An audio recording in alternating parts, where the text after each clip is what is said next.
Oh no! A new wave of marijuana legalization is coming! What are we gonna do? Have you heard about GrowCast Podcast? It's pesticide-free and rich with vitamins.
What's up, everybody?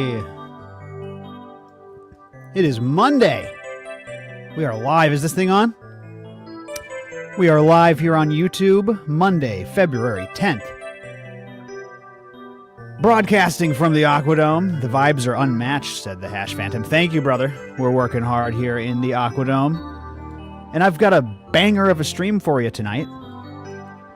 That's right. Brandon Rust is going to be stopping by. Our good friend Ponics is going to be stopping by. We got a lot to go over in the GrowCast universe. Oh, man, people are filing in. What's up, everybody? What's up? Here I am live from the Aquadome. Live from the Aquadome. What's happening, folks? Let me turn on my machine. We got to keep the wheels spinning in the Aquadome here, 420 feet. Beneath Lake Michigan, frozen this time of year, of course. Let me say hello to all my favorite people in the chat before I start getting too silly. Welcome, everybody. Welcome, welcome, welcome. Looks like B-Buds was the first one in the chat. What up, Triple B? We got 5 Tree and Fuzzy and 420 Shane and Mogro's Fire and B's here and Johnny Appleweed is here and Moss is here. What's up, Bullyman and Midnight Farmer and Honest and Poncho Puff and Baby Beast and Producer Jay is here. And Automatus is here as well. Killer Dog and Dank Stranger and Chuck. And Crazy Legs is here. And Wisco is here. Oh my goodness, all my friends are here. What up, Microbe and Parmesan and Hash Phantom and Dirty Donut. Mary Beth Sanchez is here. Good to see you, Mary Beth. Welcome, everybody. Settle in. Settle in. We are just hanging out, getting ready for a good stream. Now, we're live out to the world of YouTube right now. And I just want to say hi to all the people tuning in on the tube. This will be the only public stream we have going for the month. Of course, we're live every Wednesday for the members, and we start the Grand Pheno Hunt in membership this Saturday. So come and check us out. We would love to have you along in the greatest community in cannabis. Welcome, everybody. I see a bunch of members in the chat. Welcome to the members. Welcome, welcome. I'm going to spark up, and we're going to get going, folks. We are going to get going. Welcome, Cat Piss. Welcome, VT. Raymond is here. Hey, everybody. Hey, good to see you. Hello to all my favorite people out there. Thank you for tuning in. Like I said, really great show tonight. Brandon Rust will be joining us here at 9:30 Eastern, just in about 25 minutes. We're going to hang out and smoke and do some updates until then. Brandon's going to hang out for an hour. We're going to be talking about nutrients. We're going to be catching up on all his work. Me and him have hung out a couple of times since he's been on the show, you know? It's not like I haven't spoken to him since last he's been on the show, but there's a lot to cover here tonight. So you'll be able to get some questions in towards the end there, but we'll be doing an hour-long interview with him. Then my buddy Steve, Potent Ponics, will be wrapping the show. He's going to pop in for about 30 minutes. We're going to talk about KNF. We're going to talk about the passing of Master Cho. We're going to talk a little bit about the history of KNF as well and its modern application, what it means to us as indoor cultivators growing the plant that we all love to grow. So, yeah, really good one lined up for tonight, folks. I am not going to be doing any more of these. As I said, I'm going to be going out to the islands. Very excited about that. A little bit of rough timing, though, chat, because I'm ready to chop down this tent. I'm right there at like 8.5 weeks.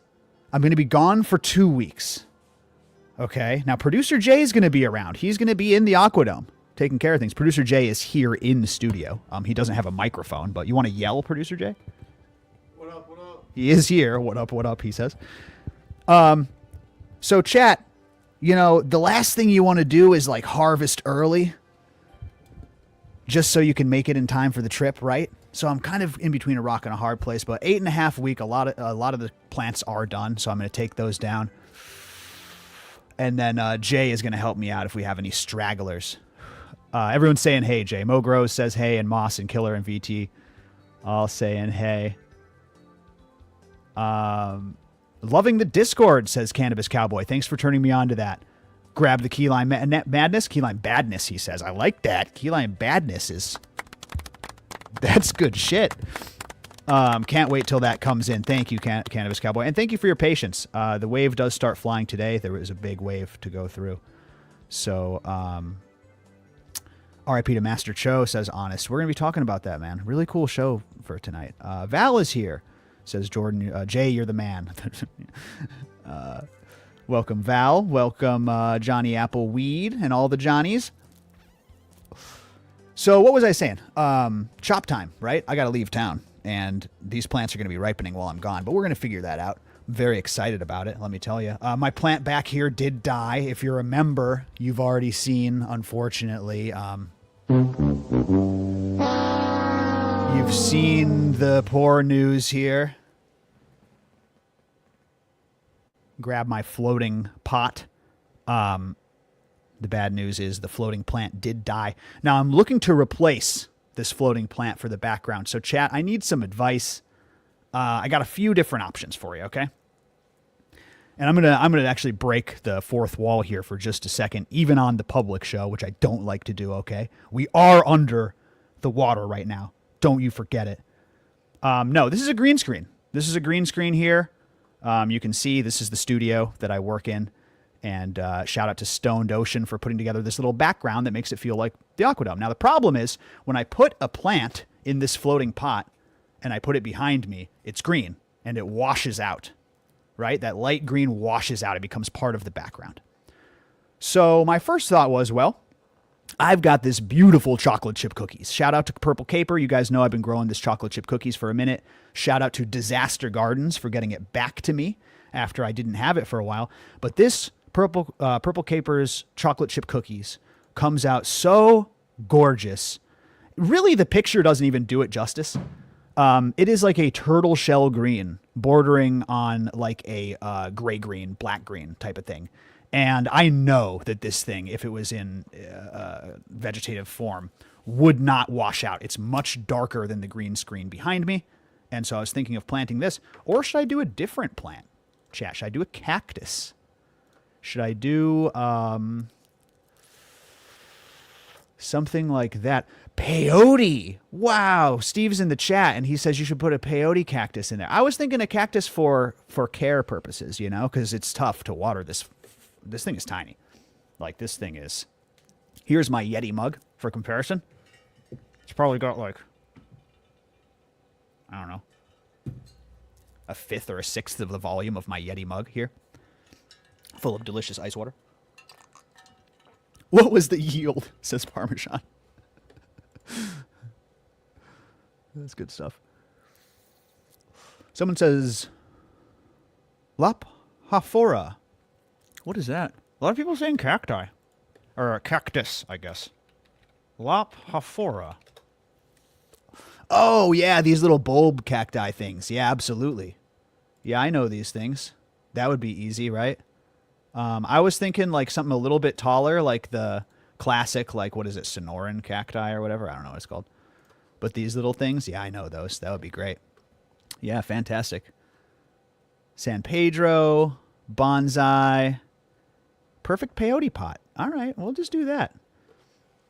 You guys have seen me eat peppers on stream before, I'm not opposed to eating some cacti on stream. Not on YouTube, okay? That's behind the paywall. We don't do that here. We're good boys on YouTube, okay? Everybody, thank you to YouTube for platforming GrowCast until they ban us, and then we hate YouTube, okay? That's how it works. I said that the last show as well. Joking, folks, joking. I'm already getting silly. Air plants. I almost grabbed some of these air plants at the last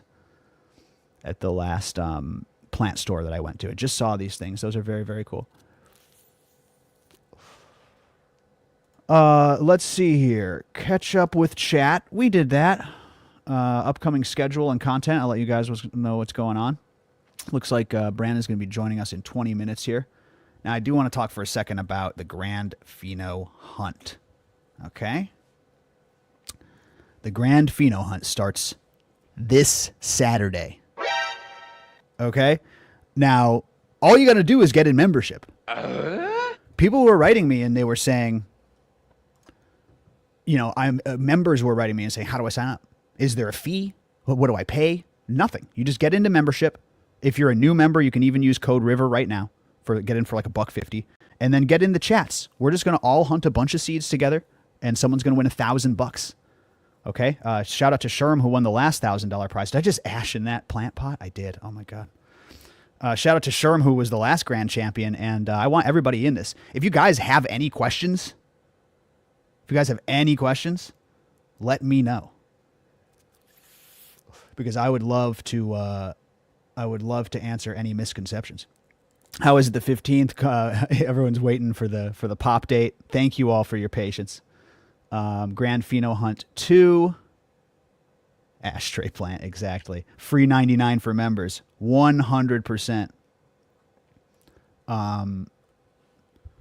So yeah, if you guys have any questions, let me know. I feel like I did a pretty dang good job explaining it. I put out this post recently that really explains the point system here, and how we account for regs versus fems. Here, I'll turn off that banner for a second so you can see this.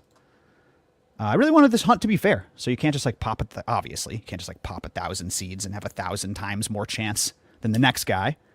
But also, what about regs versus fems? You can't just limit it by seed, So we made the point system.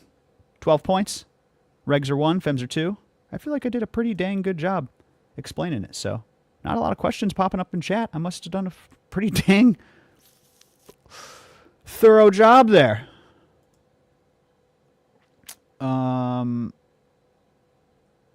We'll see what chat has to say.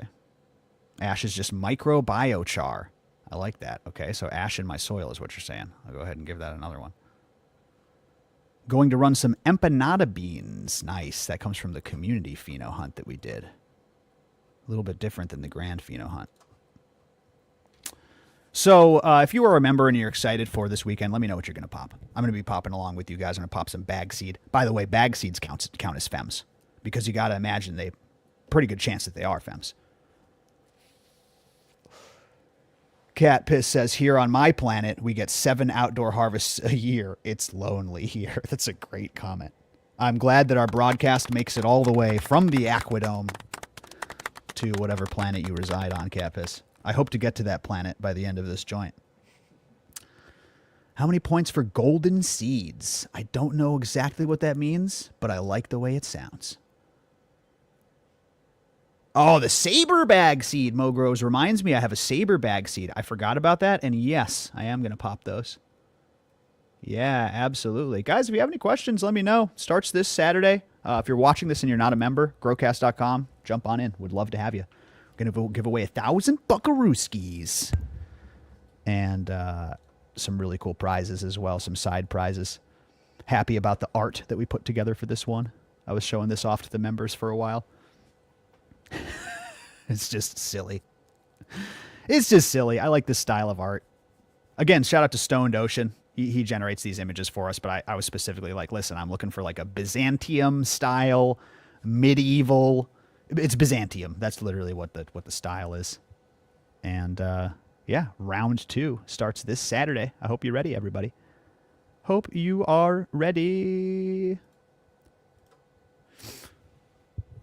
All right, here comes some questions. How long can I veg?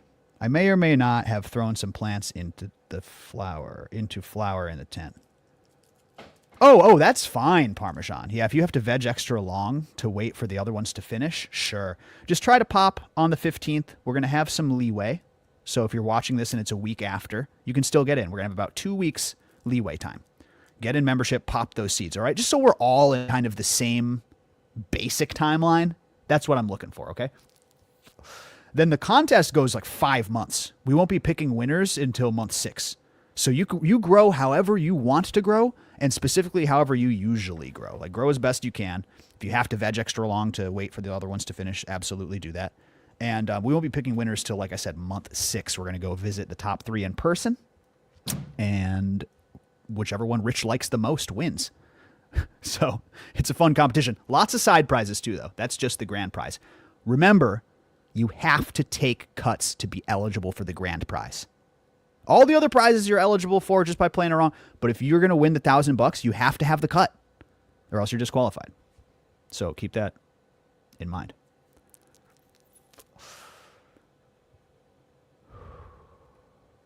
Let's see here. I'm popping 2 of your Key Lime Madnesses. Nice. 2 Ramscotty. Fantastic. 2 Mad Dog. And 2, to be blunt, Sin Cities. Papaya Lime, says Baby Beast. I like that Sin City stuff. Easy. Oh, wait. Do the cuts have to load? Yeah, taking the cuts ain't the hard part. Right? Not do I. Yes, basically. So Rippin says, is it based on just picks to narrow it down to 3? I mean, we got hundreds of people entering. Update us in the channels. We're going to want picks, and we're going to want descriptions as best you can. Because there's a lot of people. We would love to obviously see more, but there's a lot of people in the hunt. So we narrow it down to 10 based on picks largely. And then from that 10, we really want to hear good descriptions. We want to hear smoke reports. We want to hear everything else to try to really narrow it down to 3. But yeah, post your picture updates and post your aroma and flavor updates, because that's what we're after. And then top 3, you know, if we can just get close, and then we'll go and visit them. I did it last time. It was fantastic. I was like, oh, 2 of the winners are in Minnesota. That's convenient, you know, like that's the same state. No problem. Like, that makes things really easy, until I learned the one guy was like all the way up by the Canada border. I was like, holy crap. It just, the temperature started plummeting as I was driving north.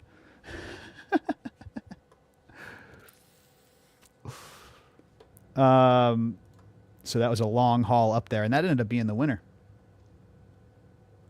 Will you share the cloning guide in the Discord? Absolutely, I will.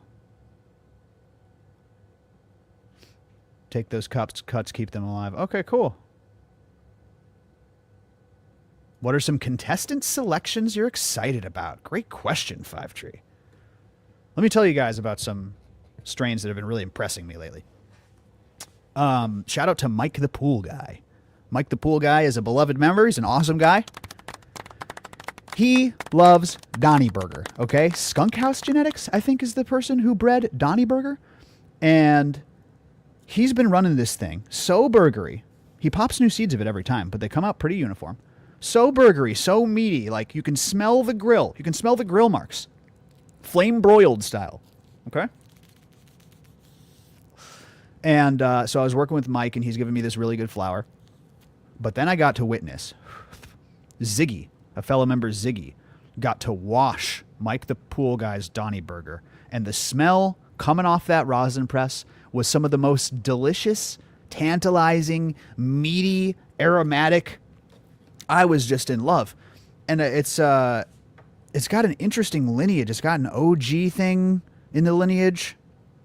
And boy, is it delicious. That one really stuck with me. So I'm actually going to pop a couple of Donnie Burgers, but that comes from him, and he's going to be in the hunt as well.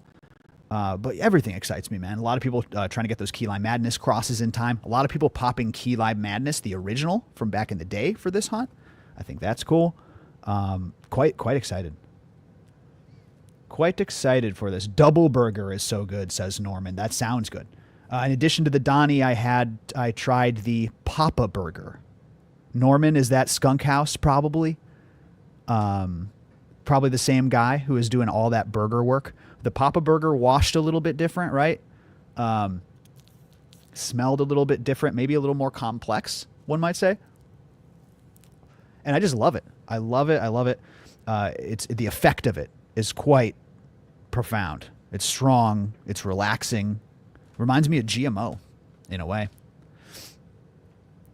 Damn, makes me want to pop the triple burger, says Angel. Triple burger or the 4x4. This guy does a lot of burger work. Yes, Norman says that's the burger. Why does everyone love the burger? Says Carly. Nice and earthy. Potent Ponics says, I'm smoking some Donnie Burger right now. That's crazy. That's crazy. What are the odds? 3 months veg in a tent. It'll need to be 12 weeks tall.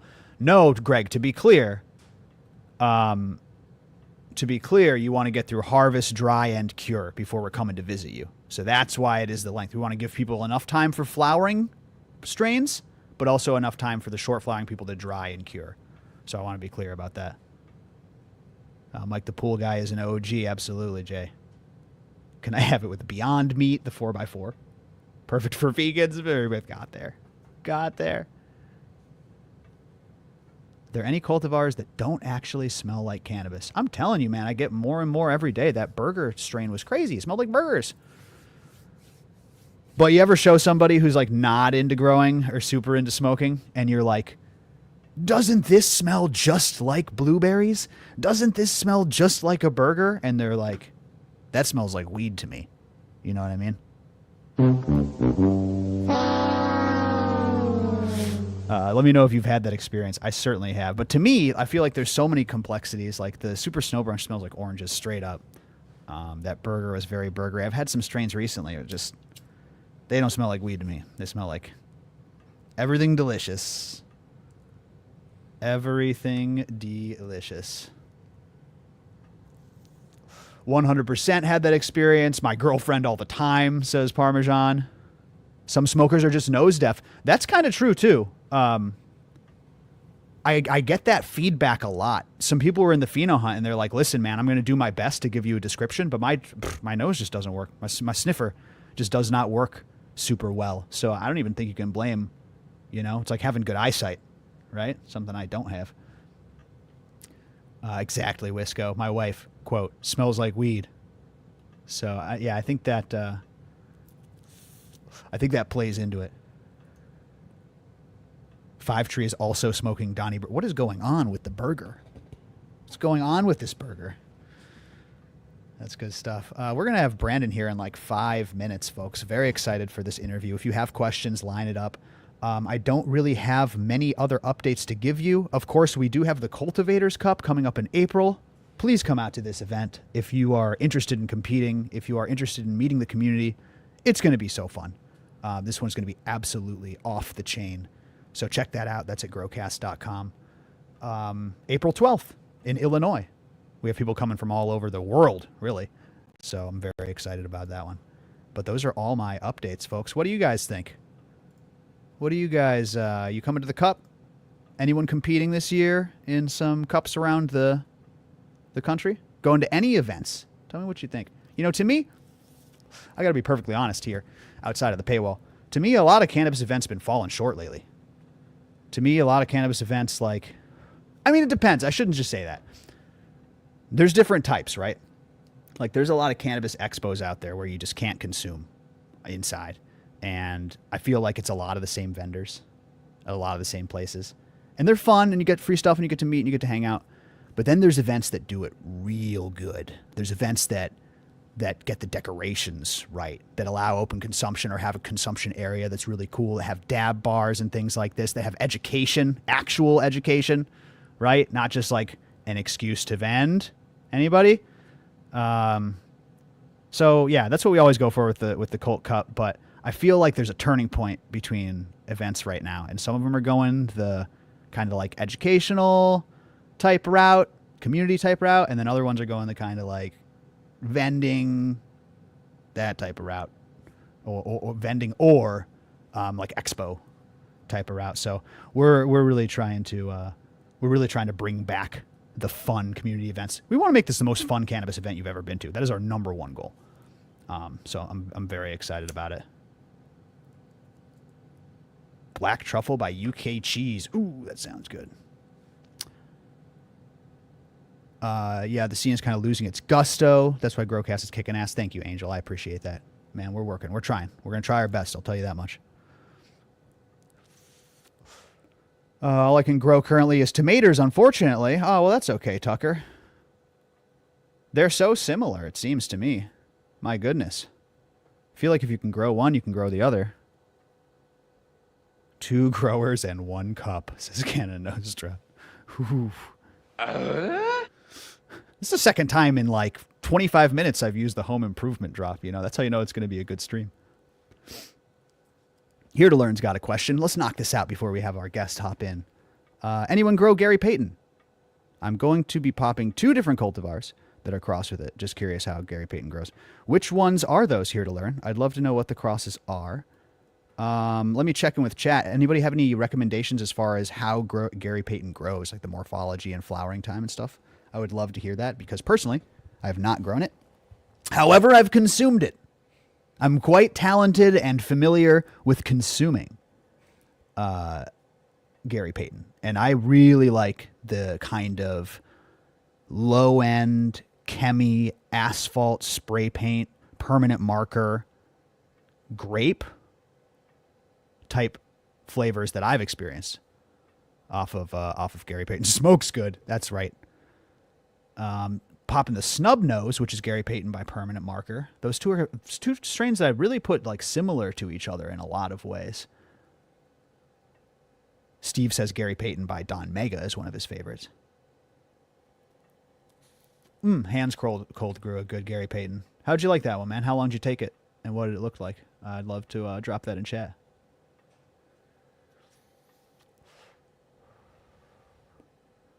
Bubblegum Gary, such an awesome plant. That sounds good. That sounds quite delicious. Oh my gosh. A bunch of people in here. Welcome, everybody. Welcome. We're about to get the interview started in here. If you have any questions before we get started, or if you have any questions for Brandon, you can start cooking them up now.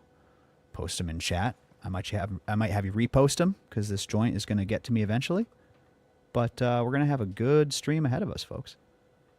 Not going to lie, I love fruity strains above anything funky, says Poncho. A lot of people feel that way, to be honest. A lot of people feel that way. I'm kind of on the opposite tip right now. But mine changes, you know. I'll prefer different flavors and different stuff. And coffee. That's good. Question for Rust about genetics. Definitely hold on to that one, Hands Cold. I definitely want to see him answer that. Yeah, we'll get started in just a minute here. In fact, let me check my phone live here on air. Jay, run the show from off camera for a second, would you? Let me just double check that everything's good. Yeah, we're good. Get your questions lined up. Brandon Rust will be here shortly, and then an hour after that, we're going to have my friend Potent Ponics on. So get ready, folks. The Permanent X Gary is so strong. You already had that one, Noah? That makes sense. I know he's in your neck of the woods.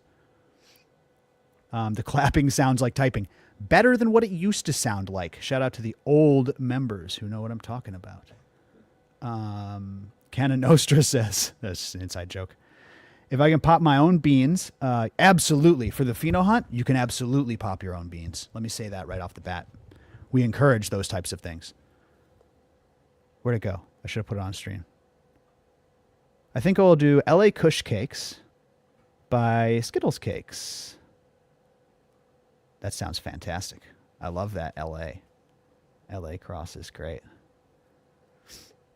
LA Confidential had the best coffee terps. Ooh, that's good. Good question, Norman. Question about microbes. Ready to go. Fantastic. Had some chocolate and coffee come through. The rotten fruit bowl smells of some no-named OG crosses I grew out thanks to an old neighbor. Ain't that beautiful? Ain't that something special? Yeah, I really recommend people grow out unknown stuff, even bag seed stuff. Like, it's hard to recommend people grow bag seed because obviously if a strain did have an intersex experience, it doesn't necessarily mean that it and its progeny will be prone to it, but it's certainly a possibility. So it's hard to say like, hey, yeah, you should, but I definitely encourage people to try and experiment, especially if you know you're going to be around for that grow and you're going to be able to inspect them regularly. I cannot tell you how many legendary cuts I've seen in the community, in membership, come out of a bag seed. So, yeah, I anything short of recommending people doing it, I really encourage people to experiment and just keep a close eye on them. And yeah, I'm not even saying these particular were bag seeds, but like you said, just unknown stuff, old stuff. That's what this hunt is all about, really. Rare stuff. You know, the reason I got the idea for this hunt is because people a lot of growers have some rare gear and they're holding on to it and they're saving it for like some time. Do you have one of these?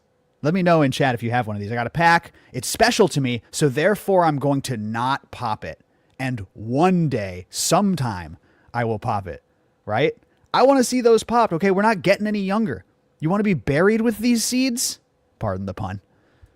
So really, I wanted to give people an excuse to pop those seeds that they might have been holding on to for that special occasion. That was my hope and why I decided to do this version of the Grand Pheno Hunt. The Battle Royale. All right, folks, listen, we have Brandon Rust joining right now. We're going to take a little break, just 45 seconds. I'll see you, and we will start the show. Just going to hit a drink of water. Go ahead and grab your joints, grab your bongs.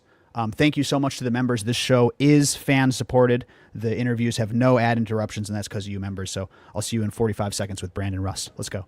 GrowCast membership, the world's #1 destination for cannabis cultivators, supporting and connecting thousands of growers from all over the world. If you're a passionate cannabis cultivator like I am, you need a GrowCast membership. Exclusive discounts and genetics, access to things like our $1,000 Grand Pheno Hunt, and of course, 24/7 quick and accurate garden advice. GrowCast membership makes growing fun and easy, the way that it should be. And of course, the best part is you can connect with our global network of friendly cannabis cultivators ready to help you in your garden. So what are you waiting for? Come and join the most thriving, active, and fun community in cannabis cultivation. It's all waiting for you at growcast.com/membership. I'll see you on the inside. All right, everybody. We are here with none other than the man himself. Brandon Rust joins us. Good to see you, man. Can you hear me? Yeah, can you hear me? Yes, you sound good. We are plugged in. Man, we've been having some technical issues around here. You know, there's a lot of power draw from the Aquadome, and things can go wrong here. I'm glad to see you. I'm glad to hear you loud and clear. How have you been, man? How's life?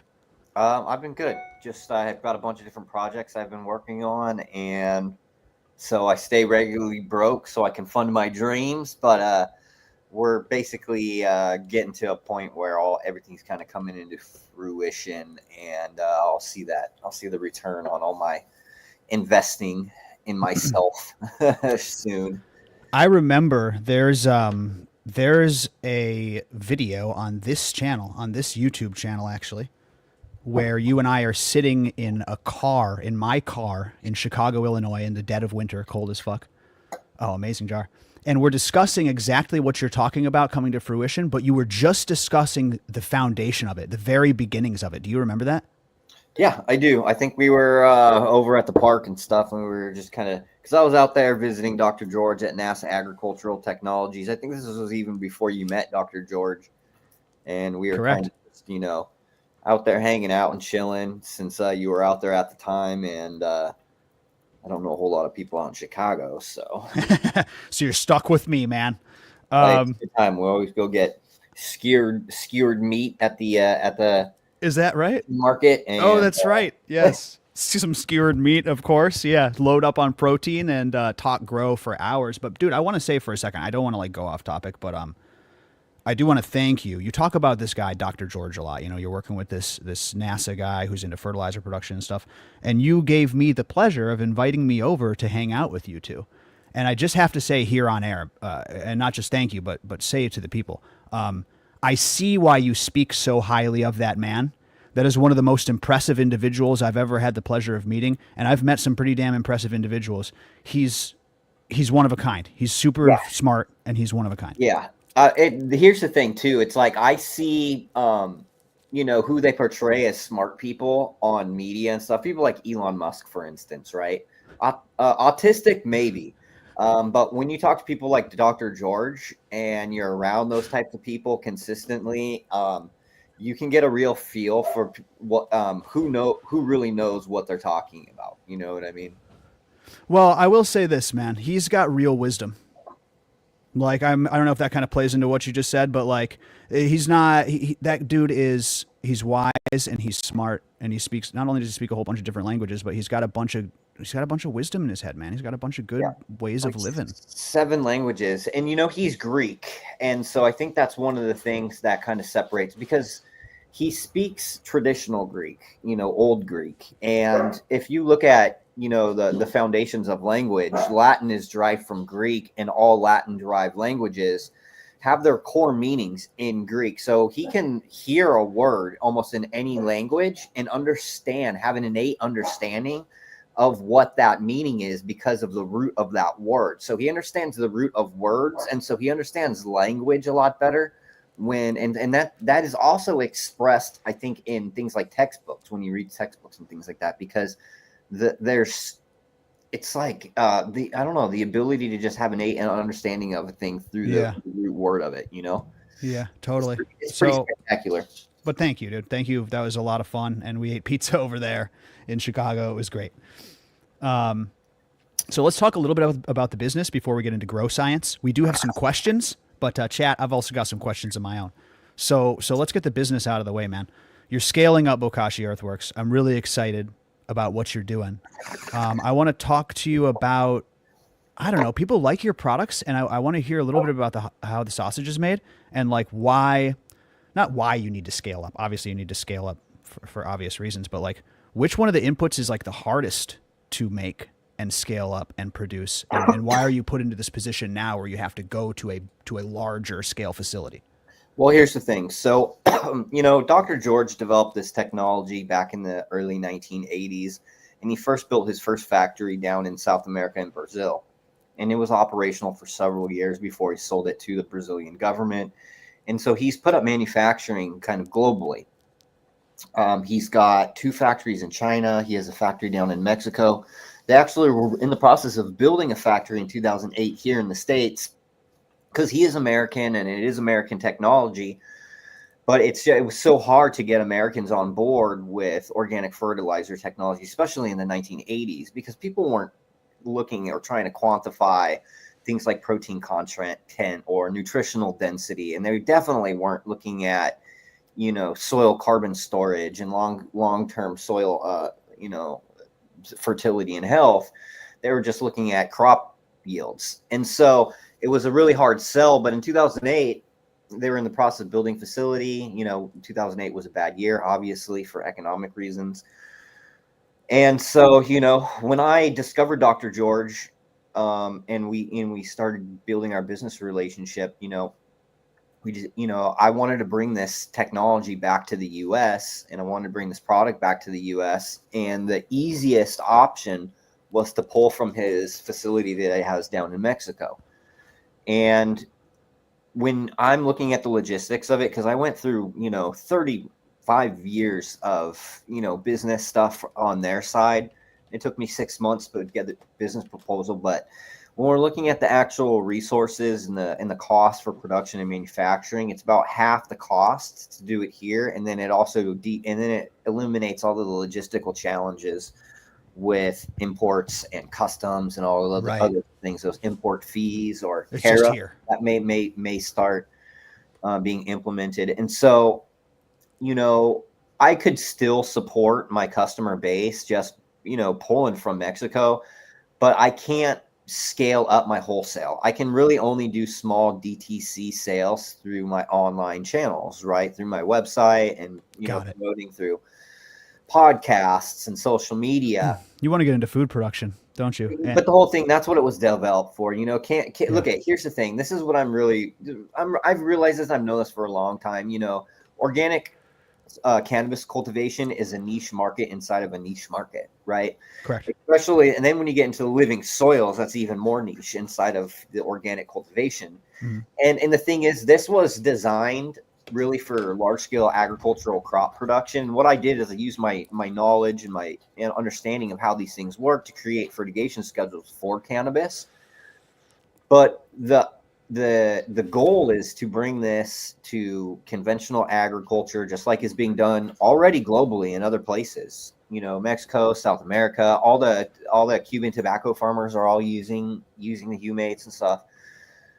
But I need to be able to scale that up to do wholesale and then large farm orders, so that way, I can supply 10% of North Dakota's wheat production. So I can supply, a percentage of Iowa's corn production and soy production. There's a huger opportunity.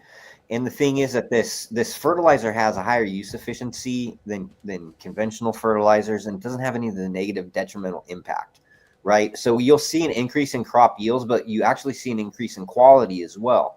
And when we're talking about food production quality, we're talking about increase in amino acid content, increase in micronutrient content, increase in protein content, increase, like, let's say we were talking tomatoes, right? We'd want to see an increase in things like lycopene and the beneficial compounds that are fruits and our foods produce that have a positive benefit on our bodies. Yeah, on our health. I assume that excites you very much. Like I'm sure you're excited about blowing up your company and turning this thing, upping the figures. But I bet you're equally excited about that, about having an impact on the environment and the health of people. Is that what keeps you working every single day, more so than just the money necessarily? Whatever I can rack up on karma, doing good debts, if what are doing good deeds, couldn't hurt. It can hurt for sure. But look at, honestly, the foundation of like health is food. Fuck yeah, brother. And the foundation of good quality food is soil, so when we're talking about medicine and health and just overall well-being, mental well-being, it all comes down to, our soil health. And you're so right. I'm not going to sit here and preach like my way is the best way. If you have your own land and you can do, natural farming practices and compost and just pull everything from your own land, grow your own nutrients and all that other stuff, I highly recommend doing it, because then you don't have to rely on anybody. You can be self-sufficient, and self-sufficient is the foundation of being independent, right? That's where real independence comes. It comes from the ability to be self-sufficient, produce what you need for yourself, be able to defend yourself and your family. Those things all come with, the land that you care for. So, but on the flip side, industrial agriculture isn't going to go anywhere. You know what I mean? There's whole entire world-based economies that are based off of it, and it's not perfect and it can be changed. So if I can make any type of positive change in that space, that's going to help preserve. Oh, God bless. Of course. Then it's a positive. It's a win-win for everybody, really. And here's the thing, from a economic standpoint, you have something that's feasible and profitable. So it doesn't make sense not to do it. And that's oftentimes the biggest motivation. It's like they have to because look, I would do it regardless. I've been broke and I stay broke because all of the money that goes into the business, right? Like I pay my mortgage, I pay my rent, but I'm not like doing any elaborate shit. I'm not going out all the time. I'm really frugal because all the money that my business generates goes back into my business, inventory management, overhead, marketing. I got no idea what you're talking about there, Brandon. I'm sorry. So it's sarcastic, dude. I know exactly what you're saying. And God bless, dude. I hope you get the big payoff. And they're not mutually exclusive, right? That's the other thing I want to say. I know a lot of full-blown regen guys who use your stuff like a little oomph, who they're not mutually exclusive. It's not going to harm the system. And especially cannabis growers, I think, like to add a little secret something. Yeah. Yeah. Well, here's the thing. So the product is so versatile because, again, this is carbon chelated. It's a reacted and stabilized humic and fulvic acid. So it's attached. The nutrient ions are attached to these molecules. So it makes the delivery unique in a sense that it can keep all these organic soluble molecules and bypass things like active diffusion and energy, like mechanics that cost energy for the energy expenditure. Yeah, absolutely. Can we talk a little bit about this? Is a good transition. You want to talk about some nutrient science? Oh yeah. Actually, that was one of the topics, and what I actually did is, so sometimes I get high on these things, and I always want to be prepared. So what I've been doing is I just been compartmentalizing the information Mhm. and getting and doing printouts. So I actually have a printout. Great. Fantastic. We do have some questions, but I would like to talk about potassium, man. We had this thing on potassium. Is that, you want to rock on that for a minute? Sure. Yeah. I mean, potassium is, it's considered a macronutrient. And when we're looking at potassium, I kind of look at it a little differently than I look at nitrogen and phosphorus. And the reason being is, phosphorus works well. I'm just going to talk about potassium, I guess, right now. The reason why is because it's one of the four base cations. And when we're talking about like soil agronomy and soil science, and we're looking at data, you have to have a balance, a real solid balance between your base cations, which are calcium, magnesium, potassium, and sodium, right? Okay. And so for most plant species, the dominant nutrient that is going to be in your soil solution is calcium, followed by potassium, and then magnesium, and then sodium should usually be as low as possible. If it's balanced correctly, that's what you're shooting for. Yeah, and there's the reason why you want balance is because all of these four nutrient ions, they all have a positive charge, right? And so they basically compete for the same soil colloid spaces and the same spaces on the surfaces of organic matter. And so what they do, these nutrients kind of grab on and they adhere to those things. And then when water comes in, they diffuse into that water, right? And the amount of nutrients that can fit in that water is contingent on the ratio of those nutrients that are basically held on by these, electrical sites. Got it. That's interesting because if you take a look at those ones you mentioned, like they're all, we're going to talk about micronutrients in a second here, but you see on the left half of here that occupies a lot of what you just said. You know what I mean? Taking up a lot of calcium and storing it in the plant, taking up a lot of potassium, like you said. Where's that potassium going? What is it doing? Yeah, so, it's really responsible for stomatal regulation. So there's a potassium ion that regulates the opening and closing of the guard cells on the stomata. So that's a potassium nutrient driven process. So a lot of the osmotic things involve potassium. That's why it's so important. So for the movement of water, for opening and closing of the stomatas, if your plant isn't transpiring, it's not moving nutrients. And if you're not moving nutrients, to the new parts of the plant, it's not getting enough. They could be deficient if they're things like calcium, for instance, which can't be pulled from the lower parts of the plant to make up for what it doesn't have at the top. Doesn't move easily throughout the plant. So potassium and calcium have an important relationship there, is what you're saying. Yeah, so they have to be really balanced out, because here's the thing. Cannabis itself loves calcium, really calcium hungry plants. They love calcium, but you can't overfeed them. Like there's not a point where the plant is like, oh, I'm getting calcium toxicity. But what you can do is you can antagonize potassium when there's too much calcium. It's not that it's too much. It's too much calcium. It's just it's not getting a balanced amount of the potassium that it also needs, because it's kind of blocking it out. And the same thing can happen with magnesium.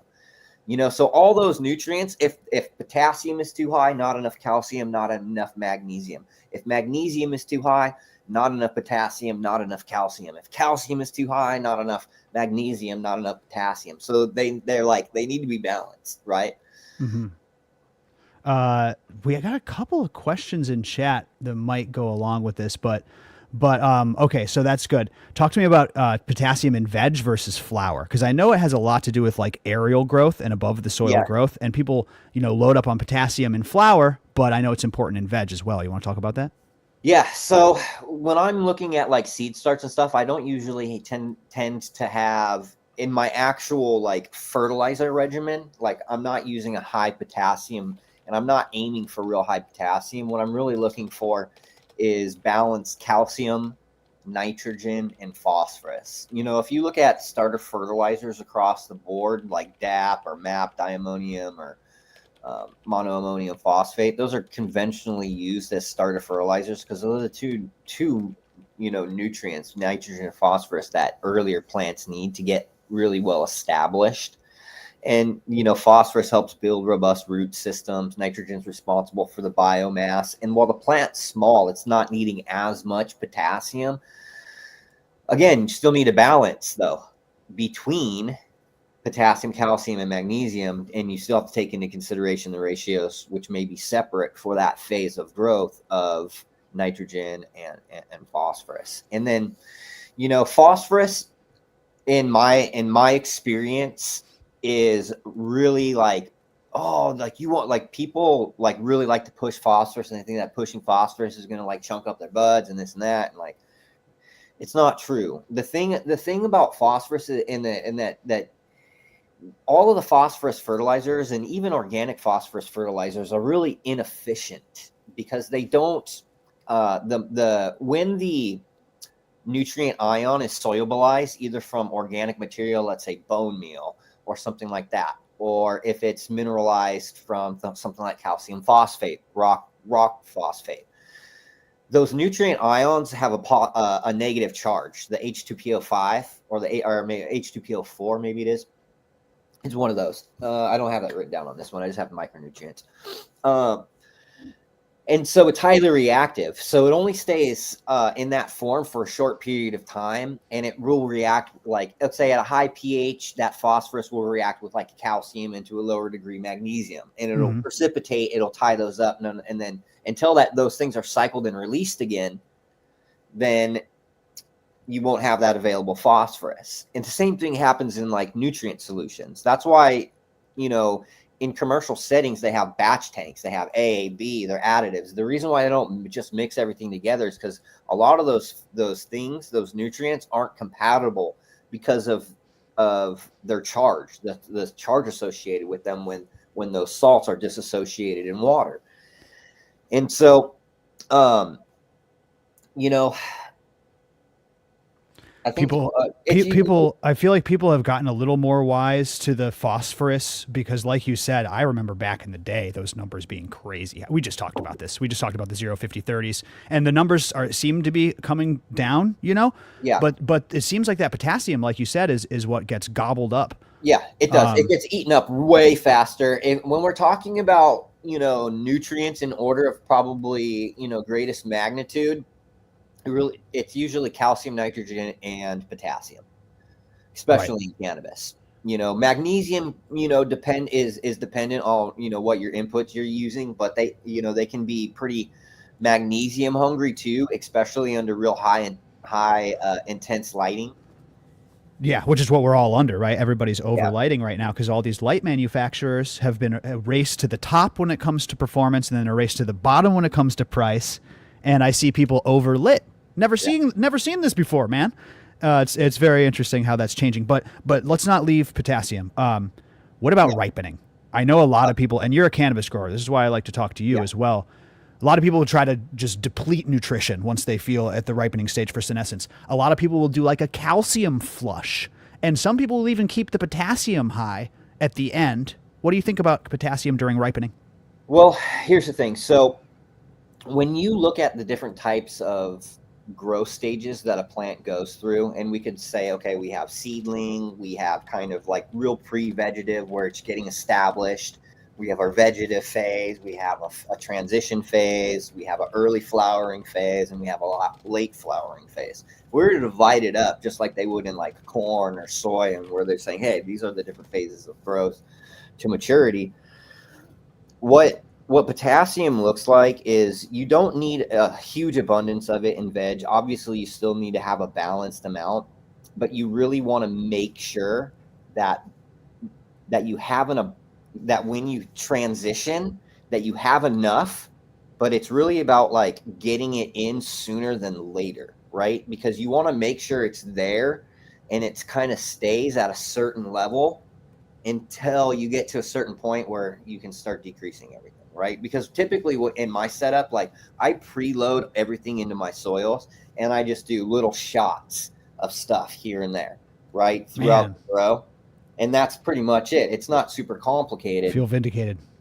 And, one of those things is that K-humate though, right? Because I want to make sure that I have enough potassium in that that phase. Like, dude, transition is so important, right? Because a lot of people, I mean, here's the thing. If you've got, mature plants that are like real healthy, they're going to bolt and they're going to get big. I've seen plants quadruple and even,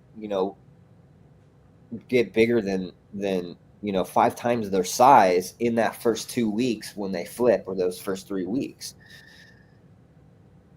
And so you need a lot of nutrition there. You can't skimp out. And so oftentimes what will happen is if you have a point where like, oh, you have, not enough nutrients during that essential phase of growth when they need it the most, when they're putting on the most biomass, and then you switch into flower. So you have to cut it into phases. So when you're transitioning, make sure you have everything you need as far as like your nitrogen, because your nitrogen, it needs to be the highest at this point while it's producing that biomass.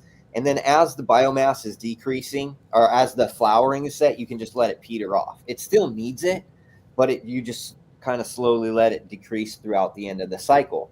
That's going to do a couple of things too. Lower nitrogen levels, and what you should see is like a natural senescence where the plant doesn't look nutrient deficient, where it's getting crinkled and it's necrotic. It should still look alive, but you should see the other colors coming in, like the oranges and yellows from things like carotenoids, purples and pinks from anthocyanins. So as chlorophyll production stops, the plant naturally senesces. Wow.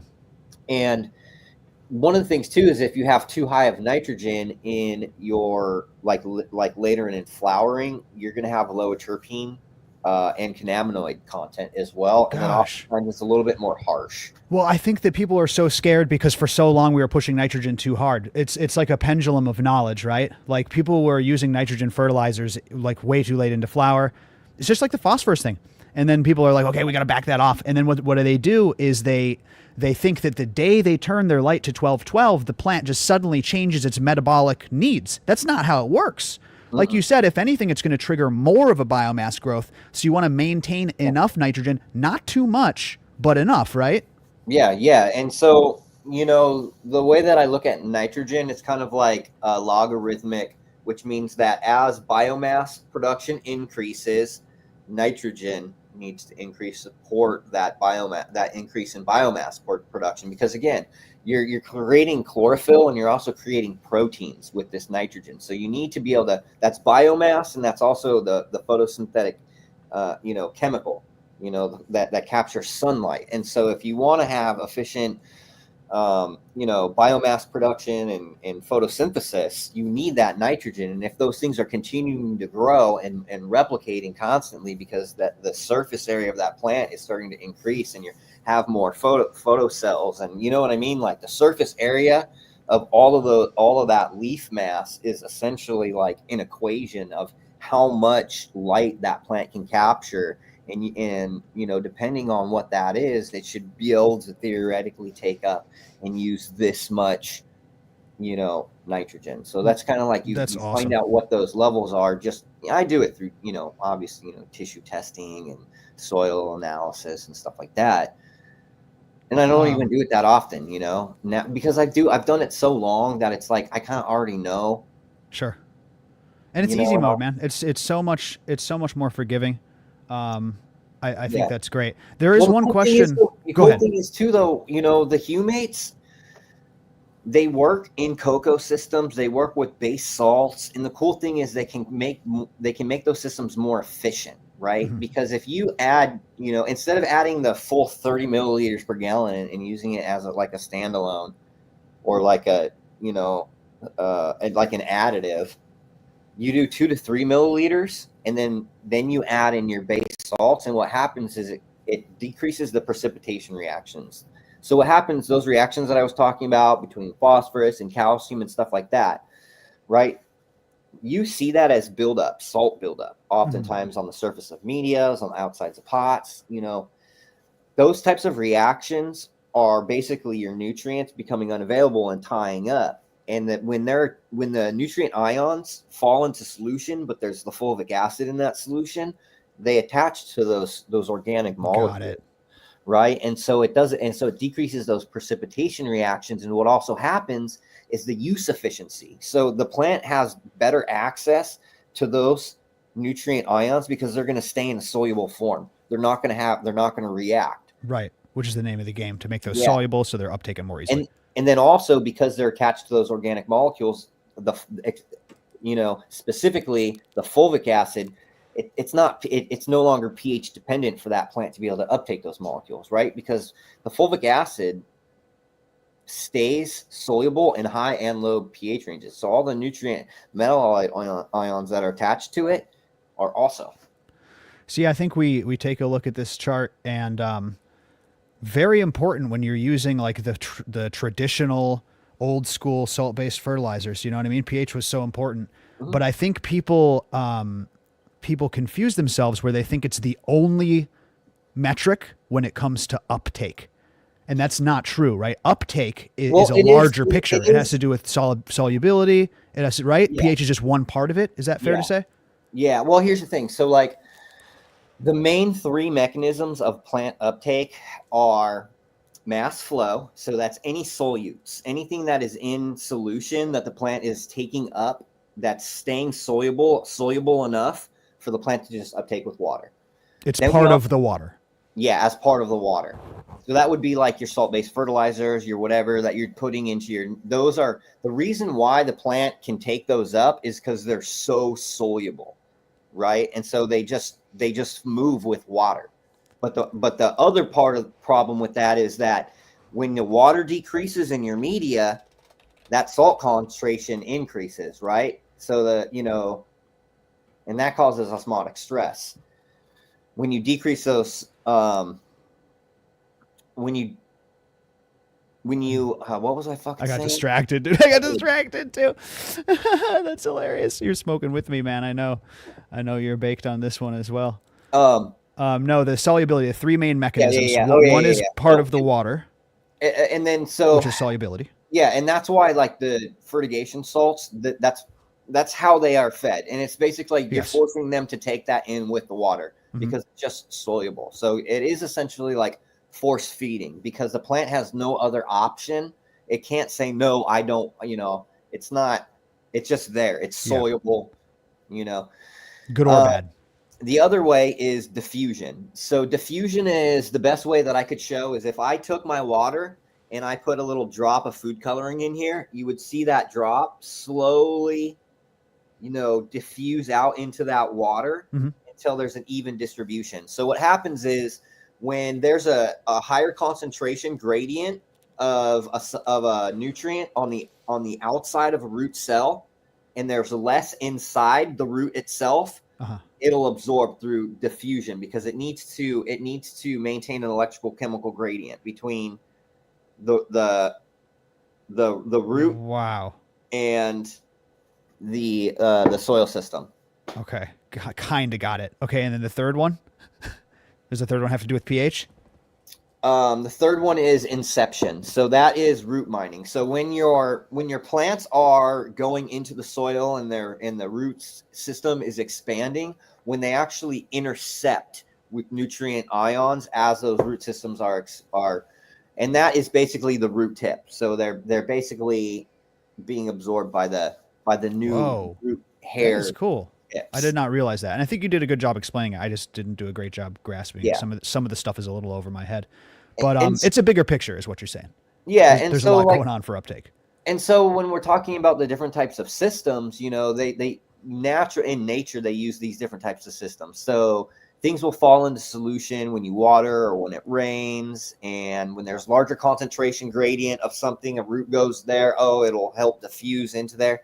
And they can do it through different modes of action too. So there's like passive and active, diffusion, which, passive doesn't take any energy.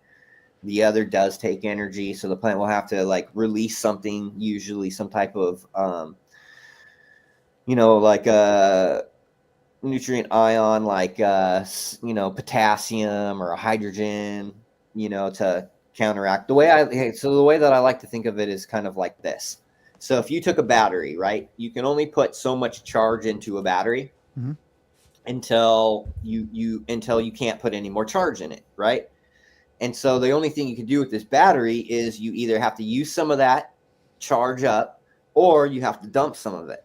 And so that's kind of what the plant does. If you have, let's say, a bunch of positively charged ions, which the plant is taking up, calcium, magnesium, potassium, copper, iron, zinc, manganese, those are all positively charged ions. And the plant has to maintain this electrical chemical gradient inside of itself. And so it takes up things like sulfur helps balance that. That has a negative. Any of the negative ions, nutrient ions like nitrate, phosphate, silica actually is negatively charged in its available form. Sulfate, and got to maintain that gradient. Yeah, so it has to maintain the electrical chemical gradient. I'm with you, man. So it has a sodium potassium ion pump that kind of regulates that thing. So that's one of the things that potassium also does, is it helps balance that gradient. So it can dump, potassium ions to get, maybe it needs some like calcium, or it needs some iron, or or it'll dump things like hydrogen ions, and that'll decrease the root zone around a certain area, so it can access something like iron, right, where it's like available at a acidic soil pH. Mm-hmm. We have some questions on iron. I want to make sure we make time for questions. Sure. Great potassium riff. Let's knock some of these out. I'm just going to pick randomly. Guys, there's a lot of you in here. Thank you for being here. I appreciate it. Brandon, thanks you. GrowCast, thanks you. The whole Aquadome is humming with excitement. Yeah. Grapinator has got a question about sulfur. He says, Brandon talks about Epsom salts. What are your favorite sulfur inputs? Well, I don't use any sulfur inputs. So there's enough sulfate as far as, plant available sulfate in my soil from the mineral sulfates that I, used in the blending of the soil. And then also there's enough, I use Epsom salt when I top dress to re-amend my beds at the beginning. Oh, well, there you go. Kind of replenishes some of that. Yeah. So I don't really add like sulfur directly as it just comes in with mineral sulfates, Got it. But if you were, for instance, working with a home grower who's dealing with a sulfur issue, you do like the Epsom salts. I mean, we recommend them all the time for yeah. Well, here's the thing about the Epsom salt. When we were talking about that base cation, so if you look almost across the board when it comes to nutrients, right? Yeah. The main ingredient for any magnesium is going to be Epsom salt. I see that magnesium salt. It's in everything, man. It's in cat food. It doesn't matter. Look, it doesn't matter if it's Athena. It doesn't matter if it's that is usually the number one source because it's just so readily available. It's an abundant resource. It's a salt basically, and it's extremely soluble. Now it's a natural occurring salt. They can manufacture it, but usually it's naturally occurring. Now, the cool thing about this is that it's soluble enough that you can use it as a spray, right? So 1 tablespoon per gallon of water 2 times per week is a pro tip, all the way through veg until about the 2nd week of flower, and you're going to see overall better health across the board. Give me that dosage one more time. Okay, it's 1 tablespoon per gallon of water, and you spray your plants twice a week. All the way. Yeah, 2 foliar sprays. Wow. People love to foliar those Epsom salts. That's like an old school gardener's trick, man. I see people outside of cannabis grabbing those Epsom salts. Well, here's the thing. So when we're talking about Epsom salt or magnesium sulfate, because it does have really, really high solubility, it can antagonize, again, calcium and potassium. So it's really hard to dose the proper rate if you're having a deficiency or if you're having an issue. And so my rule of thumb is just spray the plant, because even if there is a deficiency in soil, it's so soluble that the plant stomata can take it up, and the plant won't ever have any symptoms. It won't have an issue. Sure. Yeah, forget the misbalancing in the soil. Just apply it through the foliar. I think a lot of people miss out on foliar sprays, myself included, man.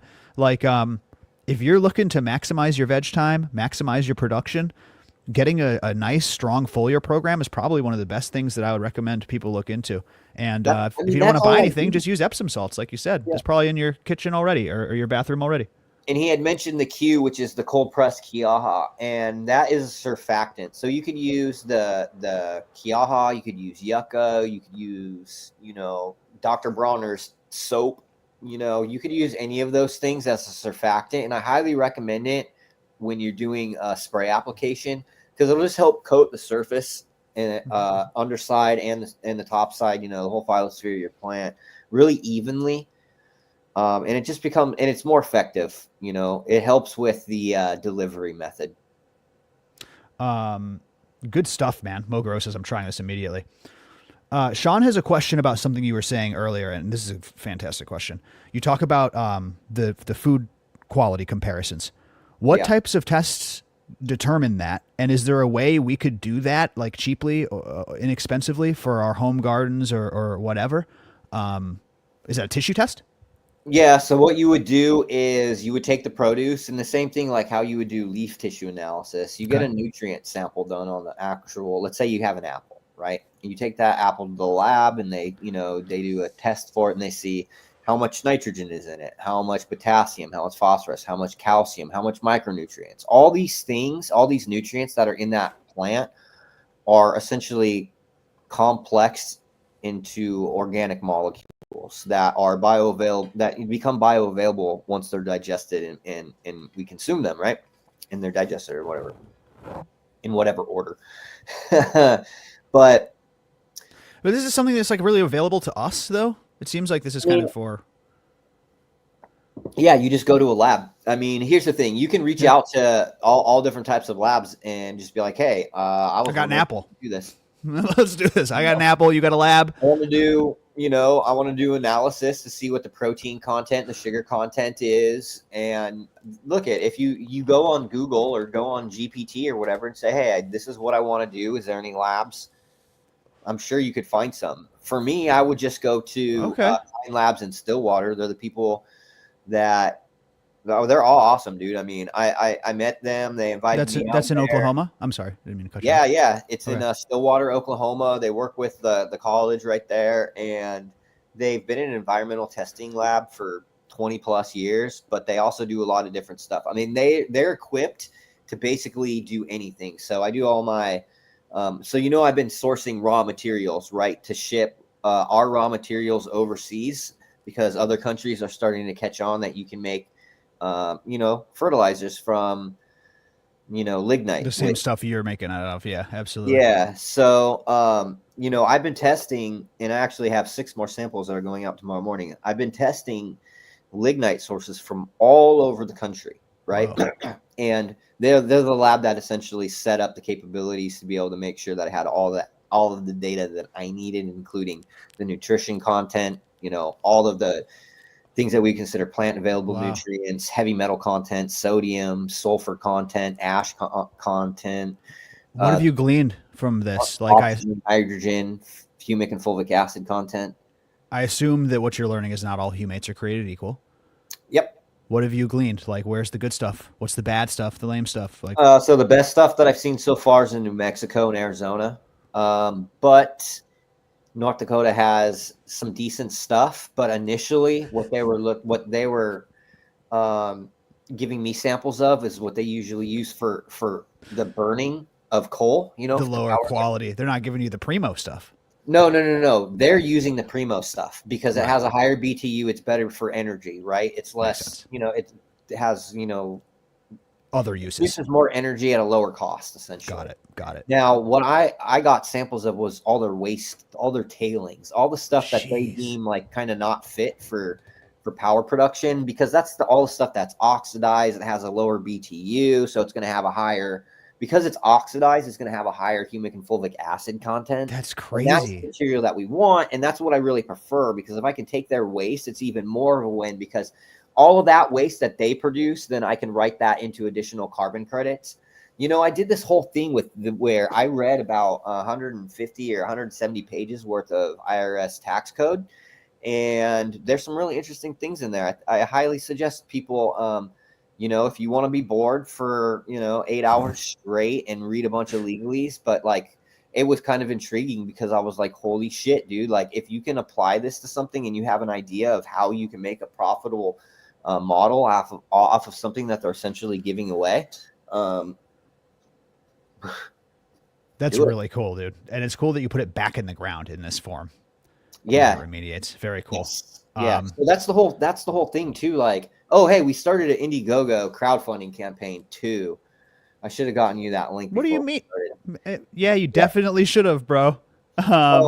We'll put that in the link down below. Check out the description down below. Look at that, producer Jordan. And check out the GoFundMe for Brandon Rust and all his efforts. Indiegogo. It's an Indiegogo. I'm sorry, Indiegogo. Did I say GoFundMe? God damn it! I just shouted out their competitor. Cut that, Cambot. Edit that out.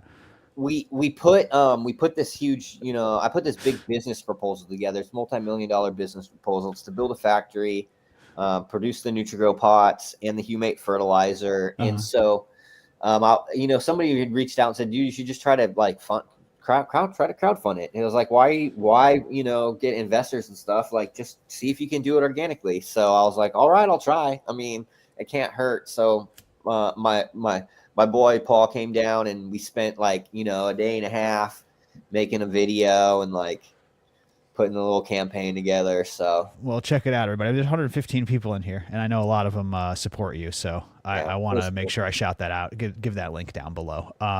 We got a lot of people supporting your genetics work as well. Oh, Q. I would like to no Q for question.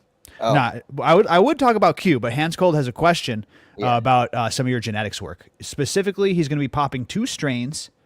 I guess both of the 2 strains that you did with Green Bodhi for the Grand Pheno Hunt, for the GrowCast Grand Pheno Hunt.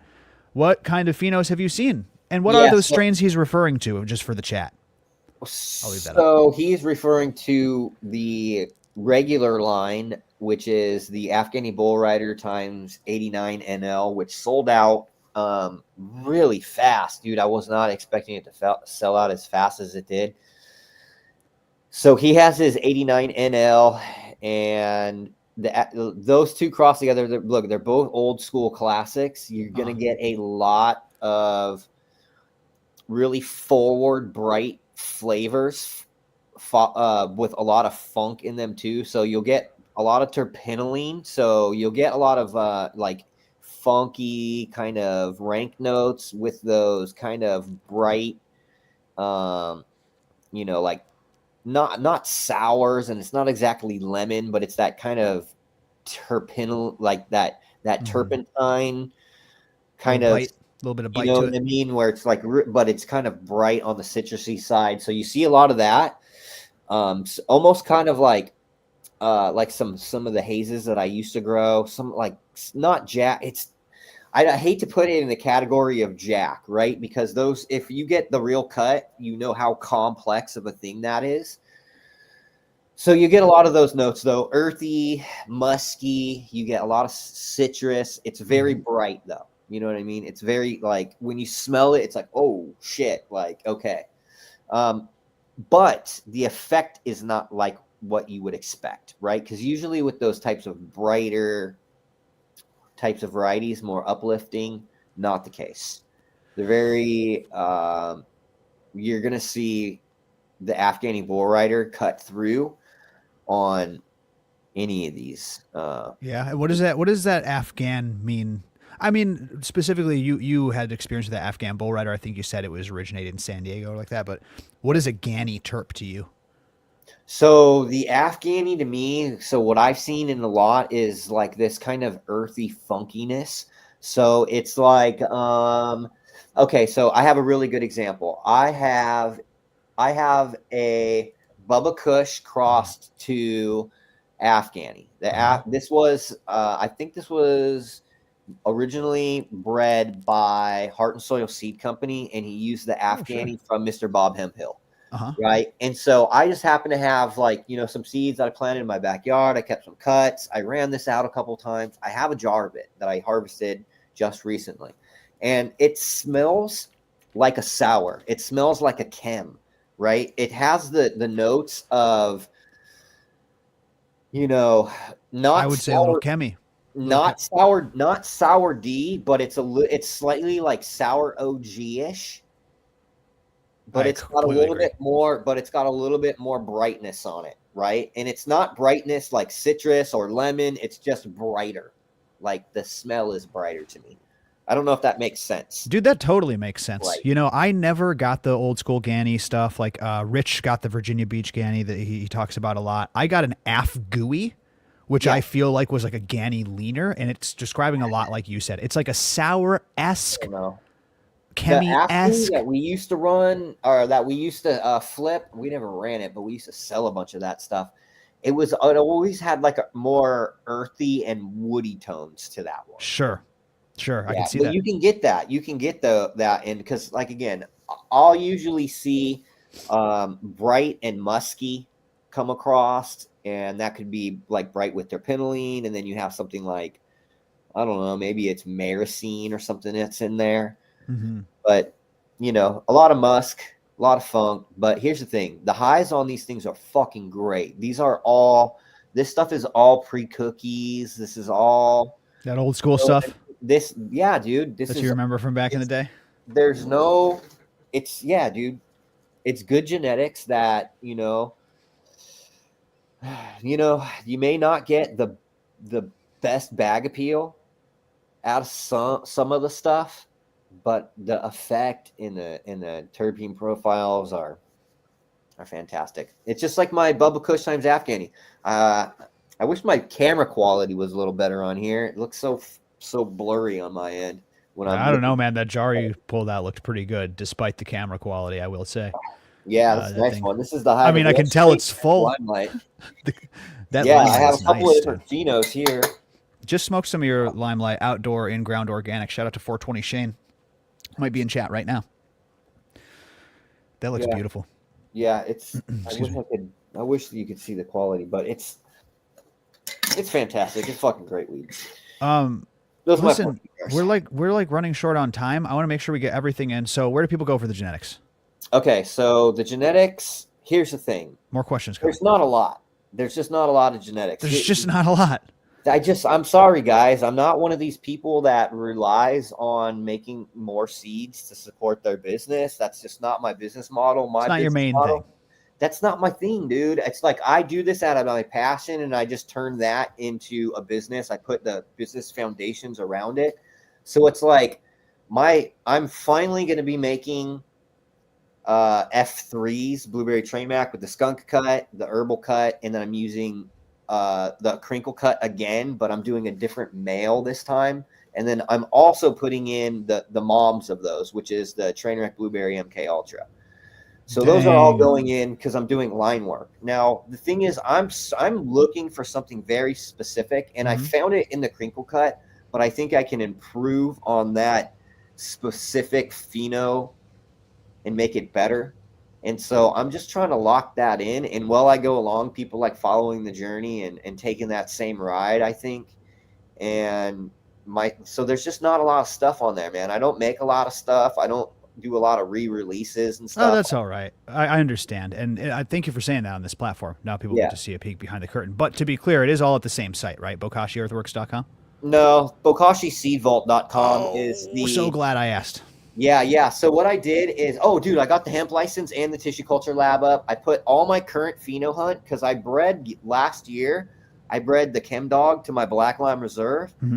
And so I have those flowering. And I took all of my cuts and I tissue cultured everything before I flowered them, so that way I could just not have to worry about holding them. Oh, man, I want to talk about that. Can we get you on GrowCast TV for the members? If not this Wednesday, another Wednesday soon, and talk more about that and some other stuff? Back on Wednesday. Dude, that would be fucking dope. We're live every Wednesday for the members. But I want to make sure we have a little bit of time left here. Yeah, BokashiEarthworks.com. Speed round. BokashiSeedVault.com. It's all right. We're not going to get to all of them. I did want to get your opinion on this, though, because I feel like you're the guy to talk to. Basically, Cannabis Cowboy's asking about cannabis's potential soil remediation qualities. Yeah. You know, it's the common consensus is that it's a, quote, bioaccumulator, so you can put it in some really nasty soils, stuff with heavy metal and stuff like that, and it'll actually clean that soil up, and you can even still use that cannabis for not for smoking, but for things like hempcrete and stuff like that. What's your opinion on bioremediation of cannabis, and what are we getting right and what are we getting wrong? I mean, I've seen studies that it shows that has an effect, and then I've seen studies that it doesn't have an effect. So I mean, from a science point of view, like from the scientific community, they go both ways. My opinion is that, yeah, man, anytime that you're able to treat your soils, increase organic matter, like anytime that if you have poor soil quality or you have contaminated soils, anytime that you can introduce organic carbon and stimulate the microbiome to help break down those hydrocarbon compounds in the base forms that are less toxic and less pollutant, you're going to have a net positive benefit. Getting root structure into the ground, improving soil structure, whether it's cannabis or other crops. But cannabis is great because if you can do that, cultivate a high quality crop in poor soils, if you can be successful at that while remediating land and then make an agricultural product off of, what you're producing, it's a win-win all around, in my opinion. And I believe in it. Like I said, people maybe might look at it weird from conventional standpoints because of the legality around cannabis for so long. So but no, I believe in it. I think it's a good bio. And here's the thing: I don't know if it's a good bioaccumulator because I haven't seen a whole lot of people failing tests and stuff. I have seen people, but it's like few and far between. Not as much as you might think with how much shit is out there. Yeah. It's really not that much, so you do see it. It's interesting. And you know what? I'm sure it's more complex than we know. Yeah. I think the dynamics for all the interplays on how those things work out are so contingent. Again, we'd have to be looking at a really holistic, so we'd have to have the data on the soil. Why is soil quality? Exactly. Why, how are we defining what the soil quality is? Is it because it's got too much nitrogen, or I agree, doesn't have enough organic matter, or so questions that are asked, they're hard for me to give a straightforward answer because in my experience, it's not just a yes or no. It is a multifaceted question that really takes a lot of thinking and energy, brain power to really look at all of the different perceptions and things that interact with each other to make this to make exactly. And I think I was just going to say what interests me is, like, I think we have this theory where as soon as we have a couple more research papers, we'll have a definitive opinion on this. You know what I mean? And what really happens is it's just more studies for people to argue over. So, I've said this before, but I did a show on coffee, and there's all these studies on coffee, but people still argue over if it's healthy or not constantly. So it's just going to be a fun. I'm sure that if you drank, a 20-ounce concentrated coffee 3 times a day, probably excessive. But if you wake up and have hold on, 4-ounce espresso, it's really just about moderation, because anything can be unhealthy in excess, right? I think that's a good rule of thumb, man. I want to make sure anything you want to tease before we go. What are you working on next? Websites, plugs. Our buddy Steve will be here for a second. BokashiEarthworks.net. I think there's a GrowCast code, isn't there?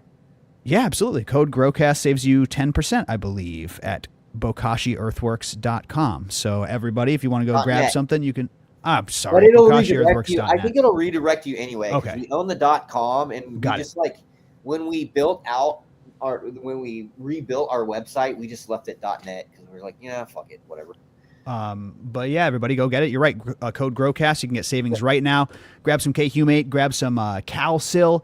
We didn't get to a lot of the questions, guys. We will have Brandon back on. Again, we'll probably have him back on Wednesday for the We can actually go through this too on Wednesday if you want. We always talk about other stuff, man. I'm sorry. Thank you for preparing. We will get through that, everybody. If you enjoyed this interview, please give a thumbs up in the chat here. Give a thumbs up to the stream. Why not? And we'll have you back soon, Brandon. Thank you so much, man. Appreciate you, buddy. I'll see you. See you later. All right. Take care. Brandon Rust, everybody. Potent Ponics should be here any moment. You still with me, chat? Woof, we're 90 minutes in.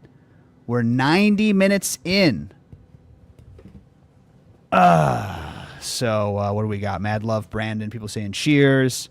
Clapping in the chat. Fantastic, folks. Let me spark this thing up. I want to make sure that we take care of all of our business before we wrap the stream. Of course, Potent Ponics. Oh, he just joins us. We'll save that housekeeping for the end. How about that, everybody? How about that?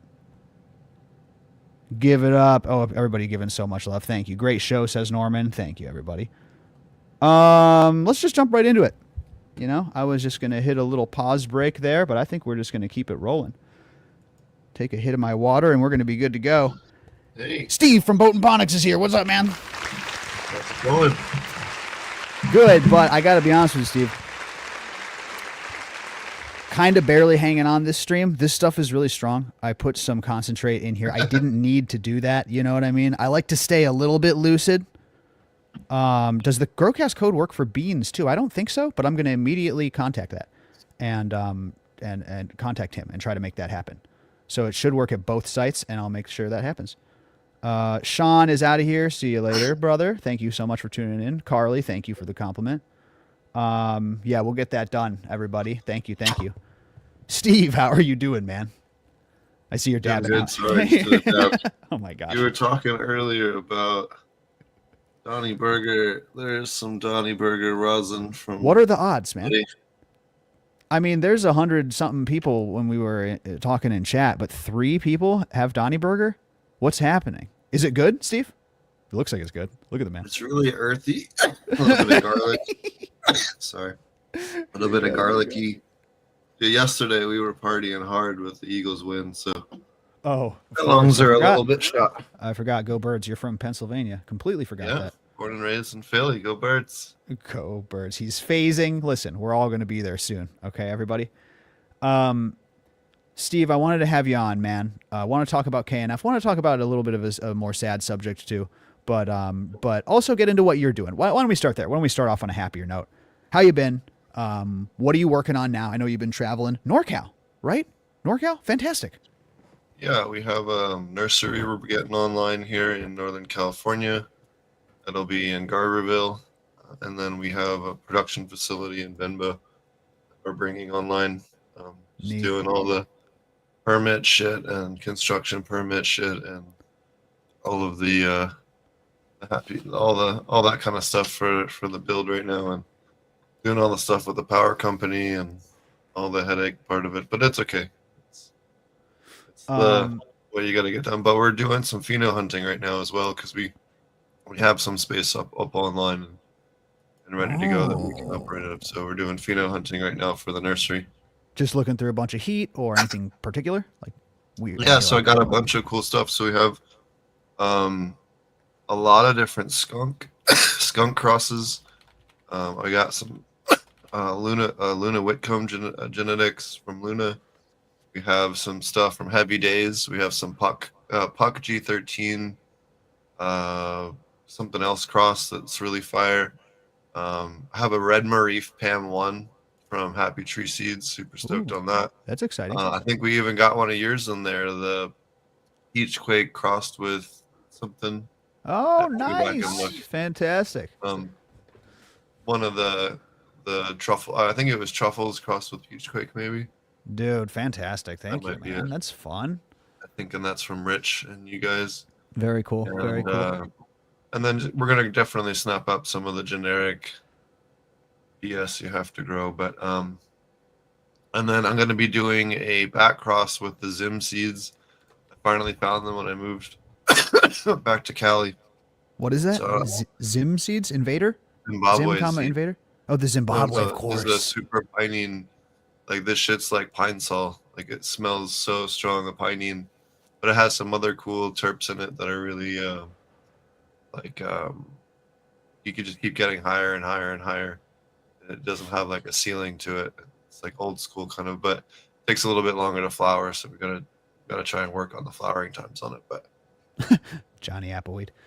Chat's distracted me, man. Good to hear you're doing well, brother. I like you're keeping us up to date. You're active in the Discord. Appreciate you, man. I hope you're doing well out in NorCal. I hope to come visit you soon. God, I want to come back. It's been too long. yeah, you gotta come out. We got a guest space. You can come crash. I got a good couple time. things on the A lot of list, cool but people out here. I'm going to make it back to Humboldt, dude. Boy, do I miss it out there. Boy, do I miss it out there. So, Steve, I wanted to have you on the show. Let me start by saying, obviously the passing of Master Cho just this last week, the founder, creator of KNF, right?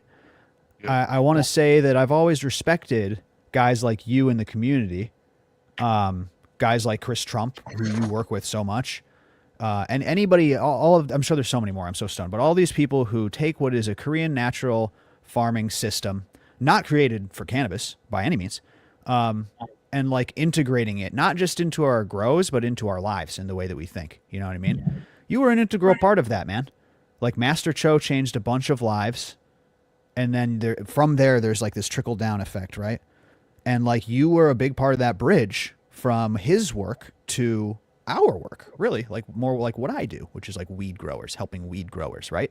How do you feel about the passing? How do you feel about what, like, you know, your impact and his impact on the cannabis industry of all things, from this humble man who invented KNF? Well, it definitely is sad to see him pass. I think he was 93 or 91. He was quite up there in age, so he had a lot of time to share his knowledge for sure. But he had kind of pulled back from the public light, I think, in the last year or two. I think his last trip into the U.S. was 2015 or 16. Someone can correct me if I'm wrong. It was quite a while ago. But he was teaching up until not that long ago. Damn. And doing this different thing, you know, on a smaller scale. So that's pretty cool. Cool for his lineage. But he actually went, and it's something that if we end up getting to the deck at all later on, that I put together, he actually learned a lot of his stuff from Japanese culture and Japanese agriculture, which is something that I think a lot of people don't realize with KNF, is that a lot of these methodologies originally were developed in Japan, and then Master Cho actually went over and trained over there and came back and then spread them in Korea. A lot of people think they were like traditional Korean methods, and they're actually Japanese. JNF. You know, I caught myself almost instantly. I know he's not the inventor of these practices. These practices go back a long time, right? He just kind of compiled them. Forms of it too, Sure. from like different places, like in like Indonesia, they do a method called jakaba, which is like a really weird KNF aquatic fungi that you don't ever hear anyone talk about. And if anyone's looking for a fun new rabbit hole, there's like a grand total of like a dozen posts on the internet that are in English. But the government of Indonesia actually has translated agricultural instructions in their local language that you can translate to English if you want to learn how to do it. But it's like an aquatic fungi that has this like super biostimulant effect, but you can grow it like in rice wash. It's just a rice wash inoculated with this fungi. It's pretty cool. Wow. But then you have things like in they're really big on they call it juicy in Thailand, which is like a red phosphorus solubilizing bacteria, and they put that on everything, and that really helps increase their phosphorus from their stuff. And that's just something you make with what is it, fish sauce, egg whites, and MSG. It sounds really delicious. Weird recipe. And then you put that out in the sun, and once you get a culture going, you can inoculate the other bottles with this mother culture. The bacteria. I definitely want to show this amazing, you mentioned earlier, you put together this slide deck that's just fantastic, man. I want to say this is a long, we don't have time to go over everything, and I know that this is just a teaser, right? Like this is just a teaser of your class, is it? Yeah, so this is just the main slides on the different topics that we cover in my course, but I figured it'd be, we could skip through it or whatever. Dude, this is amazing. You really put together something cool here. But like I was saying here, it was originally done by Sakai QQ. Anyways, I'm gonna butcher these guys' names if I say them. Q? Sure, I'm not gonna be much better. Japanese fellas that kind of did the original research in Japan. Yeah, good call. Very interesting. Doing his work in the 30s. Okay, so yeah. Wow, very cool, man. Very cool. Now, and then the next slide kind of goes over a lot of the common KNF terms, because when people start talking, once you learn about Korean natural farming methods, you start to use all the shortened names for them, because it just gets very lengthy to say if you don't otherwise. Right. And it can sound like you're speaking another language to people that don't understand. But if does. people need a cheat sheet, I have a good little cheat sheet here. That's the original book Master Cho put out. That's so cool, dude. Look at that. In Japan. That And was then- published in English. And you can find that PDF around on the internet. And And then there's what also was this? Jadam, which is Yeah. his grandson. I was going to say, I thought it was his son. It's his grandson. Yeah. And then Oh, wow. he it's kind of like, I mean, in my opinion, it's like the sloppy, messy way to do things. So a lot of it does work well. Their pest control stuff, like on the next slide. These books are great, especially the one on the right. It's a great reference book for people to have in their gardens. Ooh. For identifying different types of insects. There's great photos in there. And it's a really, really good book. It has a lot of good solutions that are organic if you're looking for that. But the downside is that if you can go back one slide to the orange book, things like JMS, Jadam Microbial Solution, if you use that, you have a much higher chance of spreading something like Septoria or Alterinia or some of these other pathogens. Why is that? Fusarium as well, because it's a anaerobic preparation. So you tend to have a lot more issues with that. So I really prefer IMO over JMS. Like, yeah, I know it's a little more work, but it really is a vastly superior solution, especially when you look at biodiversity under the microscope. That's much more diverse, and it also just tends to have much fewer, chance of pathogens. It's one thing I think where KNF is superior. Quite a bit. That is interesting advice, man. You don't want to spray Septoria on your plants, is what you're saying. Yeah, but there's lots of other good things in here, like the Jadam natural pesticides, not too bad. The sulfur wetting agent's good, but just be careful with the wetting agent around fish. It will kill fish, so you need to be mindful of that. It'll kill amphibians or fish. Oh, did you see the question in chat? Because somebody asked about JMS. Did you see that, or did you just say that on your own? No, it's just something. It's one of the ones where if you compare them 1-to-1. That's crazy. Can I ask Steve's opinion on JMS? I tend to use them regularly with rabbit manure to inoculate the biology. I know it's not KMS. I know it's not KNF, but I can't help but ask. Rabbit manure is great for a top dress, right? But how does that relate to JMS? If you're gonna do rabbit manure, I would drop it in some lactobacillus, just because the labs is gonna kill any E. coli or anything like that. That's gonna potentially come over and affect your plants. Drop them in. You said you had to use that. Just make some labs, and then just take your rabbit pellets and just pour it into the labs and swish it around. Let it sit for like an hour, and then put it in your garden. Oh my goodness, dude. Yeah, fantastic. So if you take a look at these methods and you take a look at what we're doing, what do you think is the most applicable?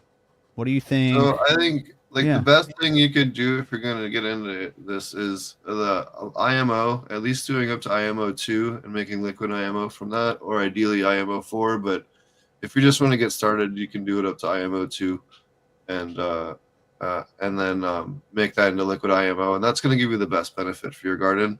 The other one that's really big, and this is one that Chris Trump has developed, is the IPMO, which is there's a slide on it, a couple slides down, but where you can get rid of your pest insects. So this is one you've been talking about, and this kind of has both benefits, doesn't it? Where did it go? Here. There you go. Yeah. Yeah. So this is the kind of the basis for it. So you, instead of doing all rice in your box for IMO, you're going to do 30% approximately of insect frass or your target insect, or even just putting a bucket out with a light bulb right above it at night and collecting all the bugs that get in there and just strain them and weigh them. And you're just going to get roughly around 25 to 30% of the box. Mix that all together. Looks delicious. And then put the boxes out. And this is what it'll look like. You'll see the fungus will colonize the insects, and you're getting a lot of these funguses that feed on the insects directly as a food source. So, you spray this on your plants, and if there's an insect on there, it's going to immediately feed on them. That is so cool, man. So this is a The good next- start because you don't have to change anything with your grow. This is just Yeah. one. Yeah. And it's safe for your dogs, your children. Here's a good example. So we put it, there's the top right's the cooked insects and rice. The bottom left is the basket and how far we put it out.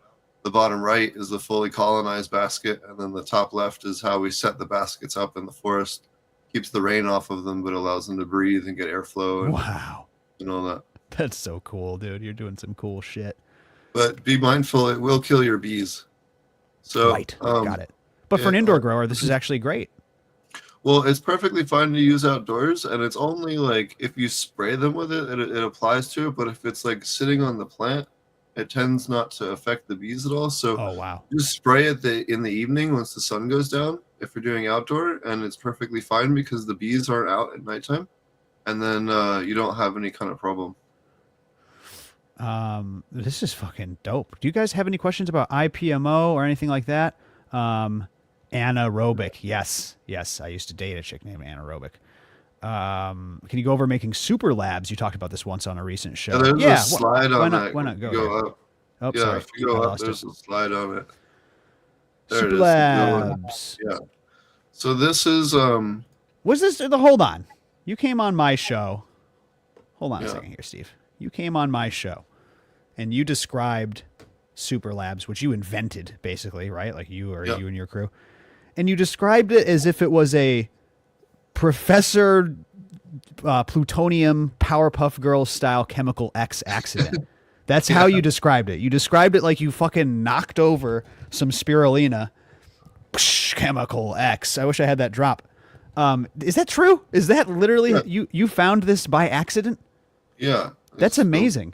Spirulina by accident into a batch of labs we were making. Spirulina, We were which using is labs. what? It's like an We were algae. using labs a lot to make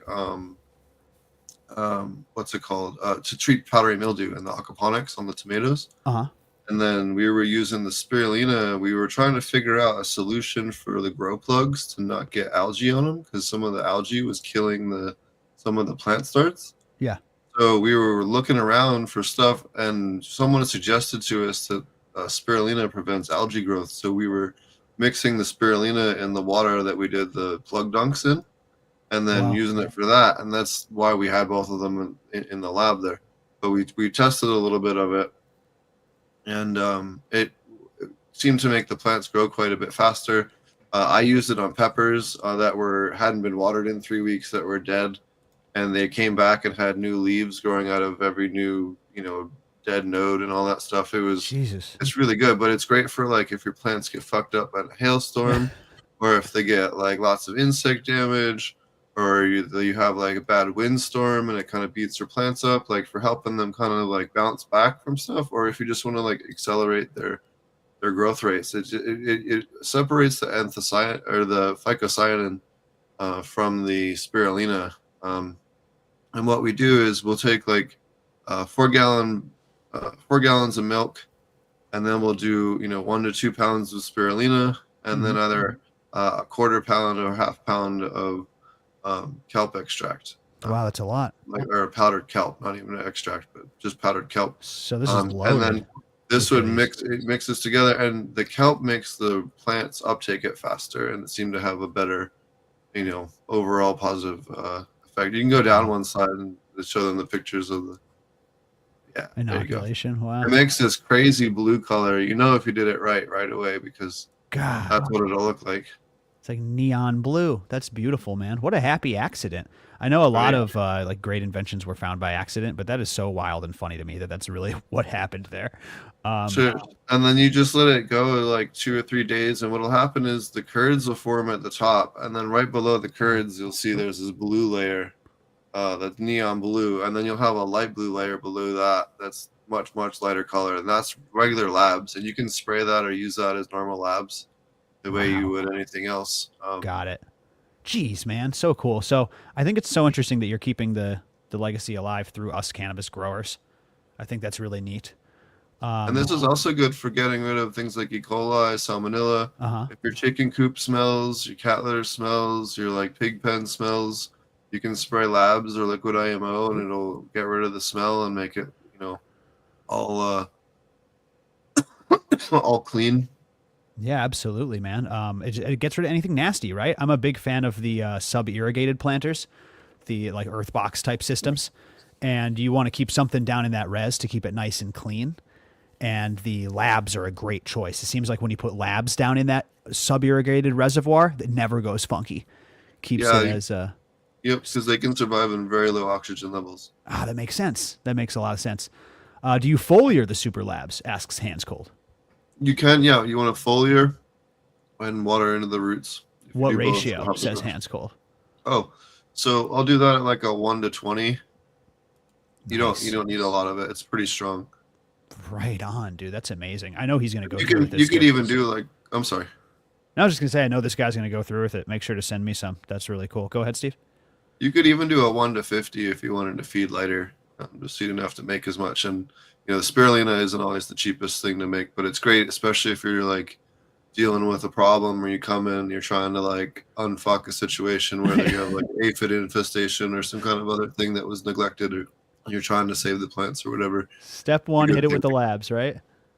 Well, it helps get rid of all the fungal issues and stuff like that as well. Yeah, 100%. 100%. Listen, we don't have a ton of time. Let's answer Grapinator's question. Any plans with any sort of genetic work, working the tie line more, or really any seed releases in the future?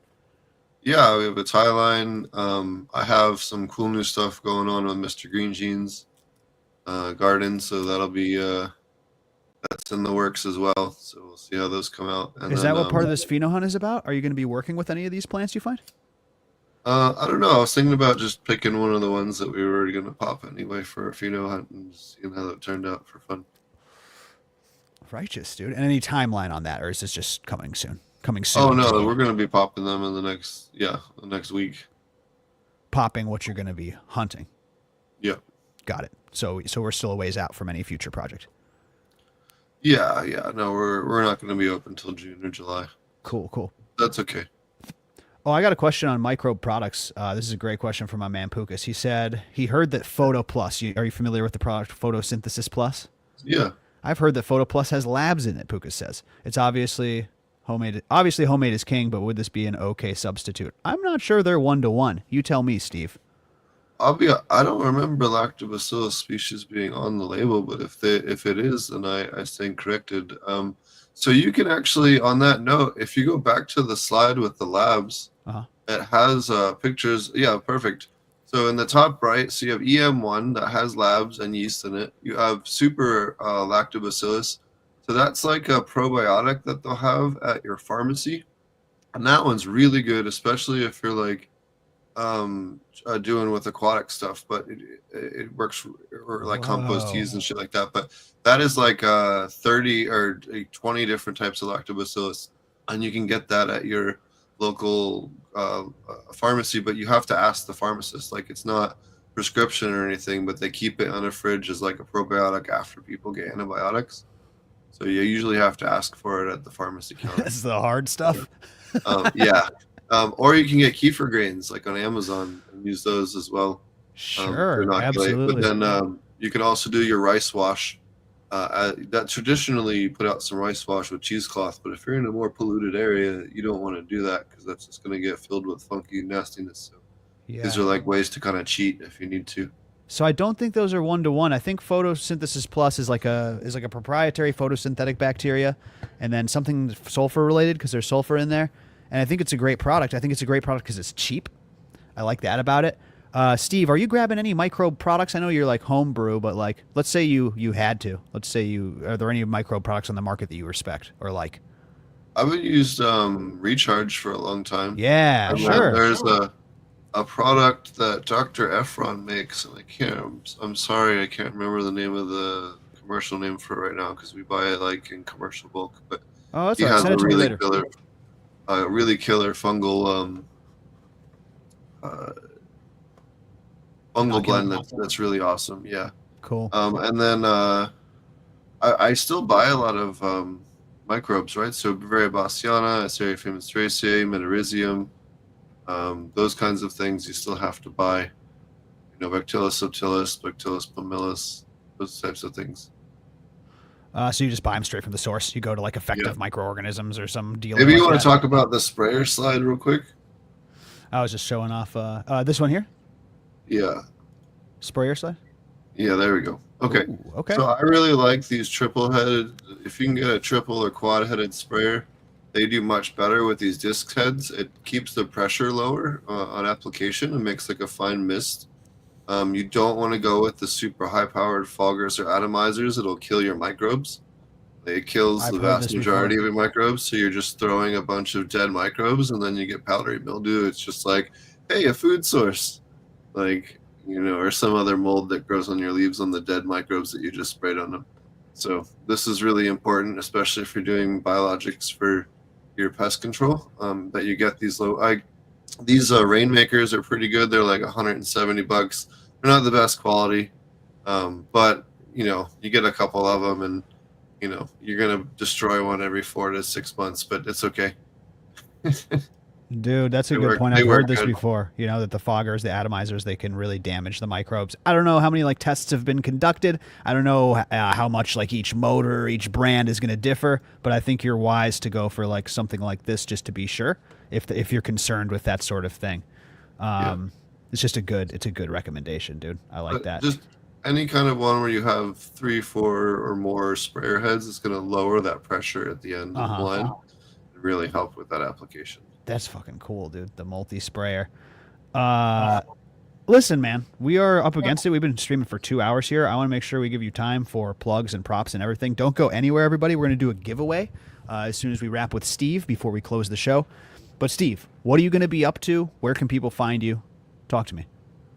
Sure, you can check out my YouTube channel at Ponics on all the different platforms. YouTube, Rumble, SoundCloud, iTunes, all the different places that you can listen to audio or video. And we have some cool guests coming up. We have Luna's coming up. We have the guy that has that cool Yellow Skunk Farms, has that cool like terrarium cannabis grow going on. And some other cool people coming on as guests in the near future. So the terrarium grow. Nice. Very interesting. Growing with Fishes, live every Thursday on the Potent Ponics YouTube channel. Head over there and sub after this stream, everybody. You know where to find them. Steve, I hope we can smoke one soon, buddy. Yeah, I hope so, too. Stay safe out there on the West Coast. And, yeah, if there's anything else, let us know what we can do for you. Potent Ponics on Instagram. Go check it out and give him a sub, everybody. Give it up in the chat for Steve. Thanks, Steve. Cheers. Great job, man. As always, dropping the knowledge, folks. Give it away now. That's right, folks. This is a 2-hour stream. Can we give it up? Can we give it up, folks? That was a 2-hour stream. Last one for a while. Post something in the chat. Post in the chat. This is how we do giveaways here. If you're new around here, like I said, we're live every Wednesday for the members, and we give away a ton of prizes. The best thing about a GrowCast prize is you get to select yours from the prize vault. We don't just ship you whatever. We actually have like a spreadsheet, and you can choose the prize that you want that works for you, and producer Jay will ship it right out to you. Now, post something in chat, and hopefully you follow me on Instagram, or there's some way I can get a hold of you where I can verify it's you. That's how this works. Wicked show. Thanks, everybody. People giving some good feedback here. I really liked this one. A lot of people tuned in tonight. Appreciate it. Jay just tuned in. Jay, make sure you post in chat. You might win a prize. Check out the replay instantly. We're about to wrap it up here, but not before we do a giveaway. Come on, folks. Post. Chickenfoot713. I like that name quite a bit. If I was picking on names, you would be the winner. So you probably should join membership.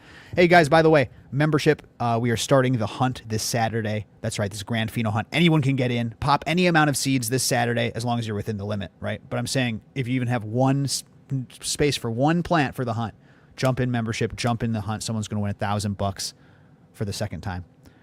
Okay, let's do this. Giveaway time for a prize vault prize. The winner is Dank Stranger. Dank Stranger, you win a prize, my man. Let me go ahead and message Jay because he did slip out of the studio.